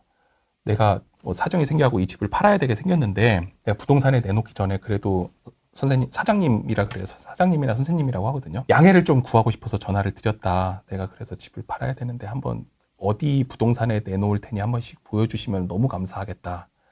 제가 보다 보면 꼭 할게요 라고 하면은, 왜냐면 그 전에 이렇게 형성이 돼 있었으니까 대부분 보여주셨다라는 거예요. 그렇잖아요. 근데 사람들은 부동산에 먼저 연락해요. 내가 이 집 팔아야 된다고. 그럼 부동산 사장님이 임차인한테 전화해요. 이 집 나왔는데 집 보러 가도 되냐고. 그럼 임차인은 황당하죠. 기분 나쁘죠. 그럼 집주인한테 뭐예요? 나 안 보여줄래요? 이렇게 되거든요. 그렇게 역으로 치지 마시고 처음부터 다 상황을 다 서로 설명을 하자라는 거예요. 그렇게 설명을 하고 처음에 뭐 선물 같은 거 조금 보내요. 그때도 또 선물 보내고 그리고 집을 보여주시잖아요. 집을 보여주실 때 공인중개사 사장님한테 이 집 보여줄 때 꼭 저한테 연락을 해달라 그래요. 몇 번 가는지 알아야 이 임차인이 얼마나 고생스러운지 저도 알아야 되거든요. 그래서 처음 보내줬을 때는 처음 이제 집을 보여주면 그분도 집을 치운단 말이에요. 맞아요. 예. 그리고 그 시간에 그 집에 있잖아요. 그러니까 저도 그거에 맞춰가지고 표현을 해야 되는 거예요. 어떻게 표현을 해요? 진심으로 감사하다고 그렇게 말로 표현하면 절대 안 돼요. 그건 진짜 감사한 게 아니에요. 그럼 두 번째 또 보여주는 일이 있겠죠? 그럴 때는 베스킨라빈스 파인트 정도 또 준비를 하고. 아, 이거 완전 적립이네, 적립. 도장 적립식으로 늘어나네요. 그렇죠. 그렇게 이제 세 번째 정도 되면은 치킨이 갑니다. 2만 원 정도. 아, 그럼 요거는 첫 번째와 세 번째네요? 네, 점점 올라가요, 가격이. 그러면은 이분도 궁금한 거야, 또 이제. 다음엔 뭐지? 아, 네 번째, 다섯 번째, 여섯 번째 이렇게. 네, 그러면은 집을 계속 보여주고 싶겠어요? 안 보여주고 싶겠어요? 아. 보여주고 싶죠. 어차피 이제 팔릴 집이라면. 그러면 이제 네 번째 가면은 이제 상품권 나가기 시작해요. 5만 원씩. 와. 네, 근데 생각해보세요. 내가 거기 가서 그 집을 보여준다라고 생각해봐요. 내가 가는 시간도 있고, 그 시간도 맞춰야 되고, 힘들잖아요. 교통비도 들고. 그럴 바엔 차라리 그렇게 드리는 게 그분께도 이익, 나한테도 이익. 그리고 공인중개사 사장님도 굳이 브리핑하지 않아도 임차인분께서 말씀을 해주세요. 또 이 집 주인이 정말 좋은 사람이라고. 정말 집 아끼고 깔끔하게 인테리어 다 해놓고 이런 걸 얘기를 해주신단 말이에요. 왜냐면 본인도 기분이 좋으니까 이번에 뭐 올까 이러니까. 그래서 그 이후로 5만 원 이후로 나간 적이 없어요. 그 안에 다 팔렸어요. 아. 상대적으로 또 팔 때도 수월하게 팔 수 있고 서로 다 기분 좋게 할 수 있다라는 거예요. 그리고 그 전에 어떻게 하라 그랬어요? 임대차 보증금은 항상 그래도 확보를 해놓고 있으라 그랬잖아요. 이게 전세대출로, 전세대출이 마이너스 통장으로 가지고 있든 대출로 가지고 있든 현금으로 가지고 있든 딱 잔금 날짜에 맞춰가지고 돈 없어가지고 다른 세입자 받아서 그 돈으로 그 돈 빼줄 생각을 하지 말고 월세는 보증금 많아봤자 한 3천이니까 그 정도는 세이브하고 가지고 가자라는 거예요. 다 투자하지 말고. 그렇게 했을 때 이분도 안정적으로 나갈 수 있어요. 임대차 보호부 언제 나갈지 모르잖아요. 2년 지나면. 그러니까 그걸 대비할 수도 있는 거예요. 그거를. 그렇게 했을 때 우리는 조금 더 좋은 가격에 맞춰서 팔 수 있다라는 겁니다. 인테리어도 잘 돼 있고 오르는 시기에 집도 잘 보여주고 뭐 이게 월세 들어있었던 집이다라고 해가지고 싸게 팔리는 건 아니잖아요. 상태를 보고 사는 거니까 상태도 이런 분들이 더 깔끔하게 쓰세요. 제가 그렇게 보내고 뭘 하고 할수록 불만도 적어지고요. 집도 더 깔끔하게 쓰시더라고요. 왜냐하면 계속 생각이 나니까 임대인 생각이 나니까 그렇게 하시면은 지금 보면은 처음에 살 때 어떻게 하는지 그리고 보유했을 때 어떻게 했는지 마지막으로 팔 때 어떻게 했는지를 제가 지금 단계별로 다 알려드렸어요. 이렇게 월세를 조금씩 투자하면은 그래도 안정적으로 월세를 받으면서 마지막에 올랐을 때 또 팔 수도 있을 것이다 라는 거를 이렇게 한번 보여드렸습니다. 아, 이거 완전히 진짜 FM이네요. 진짜. 아, 그렇죠. FM, 제가 부동산 관리회사 다녔잖아요. 임차인들 이렇게 관리해요, 회사에서. 그래서 오늘. 회사 차원에서도 그렇게 뭐 이렇게 선물 같은 거 예, 하세요? 회사 차원에서도 해요. 이런 큰 빌딩 있잖아요. 임차인들이 뭐 기업이 있고 이러잖아요.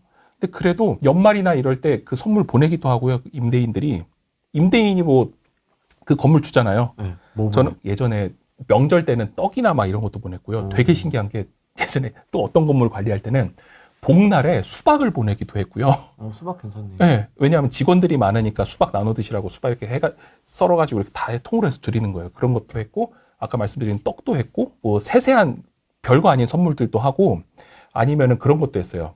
빌딩 로비에서 행사를 하는 거예요. 그러니까 뭐 어느 날은 소프라노, 테너 모여가지고 뭐 문화 공연을 하기도 하고, 아니면은 뭐 입주사에서 만드는 물건들 있잖아요. 뭐 어떤 회사들이 있으면 거기서 파는 물건들이 우리가 살 수 있는 거다. 그러면 그거를 또 싸게 마켓. 마켓, 오픈 마켓 하듯이 그런 마켓도 열고 그런 임차인들이 또 재밌어하고 그런 일들도 있었어요. 그렇게 해서 임차인들 만족을 계속 높인단 말이에요. 그런 대형 건물 관리하는 회사들에서는.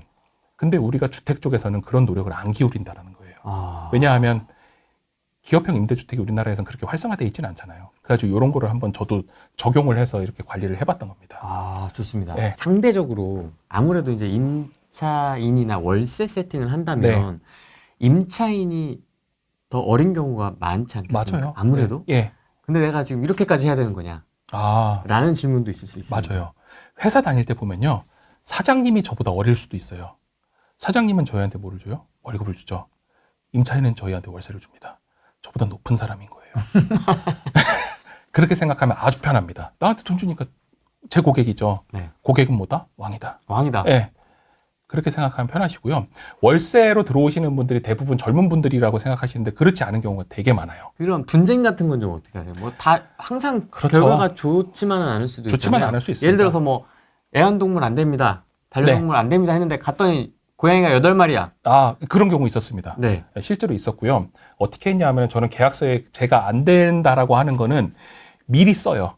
특약사항에 애완동물을 기르면 흡연이라든지. 예, 애완동물을 기르면 안 된다라고만 쓰는 게 아니고 안 된다라고 하면 안 걸리면 되겠지라고 생각을 하거든요. 그렇죠. 예, 그렇죠. 그래서 안 되고 만약 길러서 피해가 발생했을 시 원상복구 책임을 진다라고 다 써놔요. 그렇게 써 있는데 기르신 분이 계세요. 있죠. 예, 가보니까 벽지를 이렇게 다 긁어놨더라고요. 아무래도. 예, 그래서 그분이 해주시고 나가셨어요. 그러거나. 아. 예, 그래서 그런 분쟁이 발생될 것 같은 거는 사실 처음 해보시면 잘 모르실 수도 있어요. 그런 거 잘 모르시는데 아까 이제 후랭이님 말씀하신 것처럼 마음속으로 생각을 해봐요. 계속 애완동물 기르면 어떡하지? 그거에 대해서 계약서에 써야지.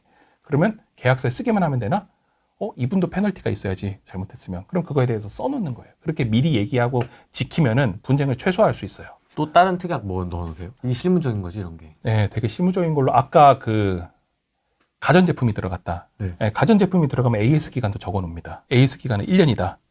1년 이후에 고장 나는 거는 당신 돈으로 고쳐라. 아. 네, 그런 것도 있어요. 아, 필요하겠다 진짜. 네, 왜냐하면 제가 계속 고쳐줄 수는 없잖아요. 그러네요, 네, 그래서 근데 또 고장도 잘 안 나요, 우리나라 거. 네, 그래서 그런 부분도 있었고, 그거 외에 아까 뭐 갑구에 문제 있거나 이런 집들 있잖아요. 네. 소유권에 문제 있는 집들. 그런 거는 이제 나중에 계약서 쓸 때 바로 그 매도자한테 돈을 넘기진 않죠. 그런 거는 이제 매매계약서에 돼 있는데 그런 거는 중간에 서로 법무사나 변호사를 낍니다. 그래서 어떤 뭐 가압류건이 다 해결된 다음에 잔금은 뭐 법무사를 통해서 진행한다 뭐 이런 식으로 그렇게 계약서에 특약 들어있는 경우들도 많습니다. 예, 왜냐하면 싸게 사는 물건은 대부분 또 문제가 있는 집이거든요. 그런 것들은 어쨌든 그런 특약들이 들어있죠. 저한테 불리한 거 들어있었던 것도 있어요. 어떤 집은 또 되게 싸게 산 집인데 이 집은 명도가 안 되는 집이에요. 임차인분이 계속 그냥 사시는 겁니다. 계약 기간이 거의 끝났는데도 안 나가시고. 그래서 임차인하고 싸우다가 나 그냥 팔래 이렇게 된 집이에요. 예, 그 대신 싸게 샀죠, 제가. 싸게 사고 그 대신 명도 책임은 매수자가 한다 이런 식으로. 그래서 어떻게 하셨습니까? 그 세입자는? 이사업체 소개시켜드리고 이사비 드리고. 근데 그것보다 싸게 사는 게 좀 더 쌌으니까 저는 사는 거죠. 또 이사비를 드렸네요. 예, 뭐 어때요? 싸게 샀는데. 그럼 그분도 좋고 저도 좋고 그분도 문제 해결해서 좋고. 이게 그냥 내 돈 들어가지 그 사람 나빠라고 생각하기 전에 서로 얘기를 해서 어떻게 하면 좋은 방향을 찾을까 있을까를 생각해 보면은 조금 더 그런 안들이 나오기 시작해요. 그러니까 저도 아이거든요, 성향이. 아이 네. 성향이라서 야, 그렇게까지 적극적으로 막 이렇게 세입자한테 이렇게. 저도 아이입니다. 저 정말 아이예요. 사람들이 안 믿지만 아이예요. 이거 끝나고 나서 저 만약 댓글 이런 거 보잖아요. 펑펑 울어요. 진짜. 아이도 충분히 가능하다. 네, 아이도 충분히 가능합니다. 네. 사실 도움이 되셨으면 좋겠어요. 이 단계별에 맞춰가지고 도움이 되셨으면 좋겠고, 그래서 너무 불안한 투자보다는 안정적인 투자를 하셨으면 좋겠습니다. 그래서 오늘의 포인트를 한번 정리를 해볼게요. 네. 항상 포인트를 정리해보면요. 부동산 투자를 우리들은 사는 거에만 집중을 해요. 어떻게 하면 싸게 살까, 어떻게 하면 좋은 거 살까라고 하는데, 사실 부동산 투자는 과정으로 봐야 된다는 거예요.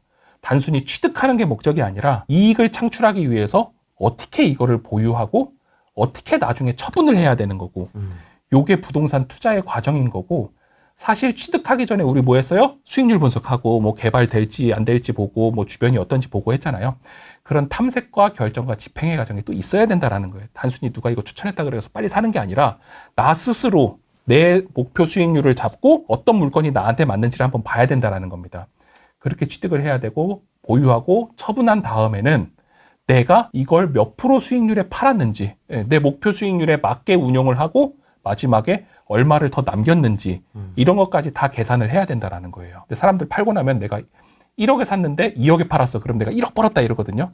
세금 다 떼고 내가 여태까지 그동안 했던 비용을 다 빼고 나면은 얼마 남았는지 수익률이 명확히 보여요. 저 같은 경우는 제가 거기에 출장 갔다 온 교통비까지 다 매기거든요. 그러면은 앞으로 이렇게 투자를 해야 되겠다. 이 지역에 이렇게 해야겠다 말아야겠다가 명확히 보여요.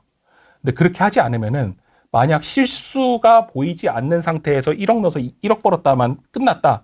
그럼 나중에 똑같은 실수를 또 할 수 있다는 거예요. 그래서 그런 복귀 과정이 꼭 필요하다는 게 첫 번째입니다. 네. 그래서 부동산은 과정으로 봐야 되는 거고 네. 두 번째는 아까 우리 목표 수익률 할 때 봤던 거. 기대 수익률. 네, 기대 수익률. 그걸 계산하는 기본적인 우리 환원식을 캡레이트라고 하는 자본 환원율이다. 맞습니다. 네, 캡레이트라고 하는 자본 환원율이고요. 이 캡레이트를 이용해 가지고 우리는 목표 수익률과 비교를 해달라. 근데 목표 수익률이라는 거는 위험이 없는 수익률에 플러스 내가 위험을 얼마큼 질 수 있느냐, 그거를 선택해서 내가 스스로 선택해야 된다는 거예요. 목표 수익률은 네, 스스로 선정을 해야 된다는 겁니다. 이게 두 번째 포인트고요. 네. 세 번째 포인트는 결국 요거. 이 안에 사는 사람이, 집이라면 이 안에 사는 사람이 좋아야, 만족을 느껴야 이 집도 나중에 잘 팔리고 월세도 잘 받을 수 있다는 거예요. 그 대신 그 안에서 우리는 임대 수익률 고려해야 된다. 보증금 반환 꼭 해줘야 된다. 신속한 민원을 해결해줘야 된다. 관계가 좋아야 된다. 그리고 마지막으로 잘 협의해서 잘 팔아야 된다. 예, 이 과정은 꼭 우리 지키고 가자라는 겁니다. 그래서 오늘 포인트 3개를 정리를 해봤습니다. 블로그에는 부동산 기사 같은 거 제가 정리해서 매일 올리고요. 네. 예, 근데 진짜 저는 신문을 보거든요. 종이신문. 예, 종이신문을 봐서 그걸 자른 다음에 캡처해서 올립니다. 뭐 보세요? 경제신문이요? 예, 경제신문 봅니다. 근데 그걸 보는 이유가 인터넷으로 신문을 보면은 기사가 중요한 건지 안 중요한 건지를 알기가 되게 힘들어요. 언론사에서 어떻게 중요시 다루는지 안 중요시 다루는지가 되게 힘들고요. 그리고 종이신문을 보면은 똑같은 부동산 기사라고 할지라도 이게 어떻게 보면은 이 분양을 광고하기 위한 기사인지 아니면은 진짜 현상을 알려주는 기사인지를 명확히 알 수 있어요. 만약 분양이다 그러면은 이 부동산 섹션 안에 들어있는 게 아니라 따로 들어있어요. 따로. 예, 따로 들어있어서 뭐 분양의 계절 막 이렇게 나오거든요. 예, 그런 거를 구분을 할 수 있어요. 근데 인터넷으로 보면 그런 거를 구분하기가 되게 힘듭니다. 그리고 종이신문을 보면서 저는 또 형광펜으로 칠하거든요. 칠하고 그거에 대한 거를 사실 블로그에 올리는 이유는 어느 시점에 어떤 것들이 기사화가 됐는지를 바로바로 찾을 수 있게 키워드를 제목에 적어가지고 올려놔요. 그러면은 나중에 미래에 비슷한 상황이 왔을 때 과거에 어떤 일이 있는지를 찾기가 되게 쉽습니다. 근데 인터넷 신문만 보면은 이게 그날 보면은 다 자료가 날아가 버리거든요. 휘발성으로 돼버리기 때문에 또 뉴스 하나 찾기 되게 힘들어요. 네이버에서 옛날 거 찾으면은. 맞습니다. 예. 너무 이게 워낙 많아서. 예, 워낙 많아서 찾기가 힘들어요. 그래서 그런 거를 없애기 위해서 네이버 블로그에 기사를 계속 올리고 있어요. 쓰고 보고.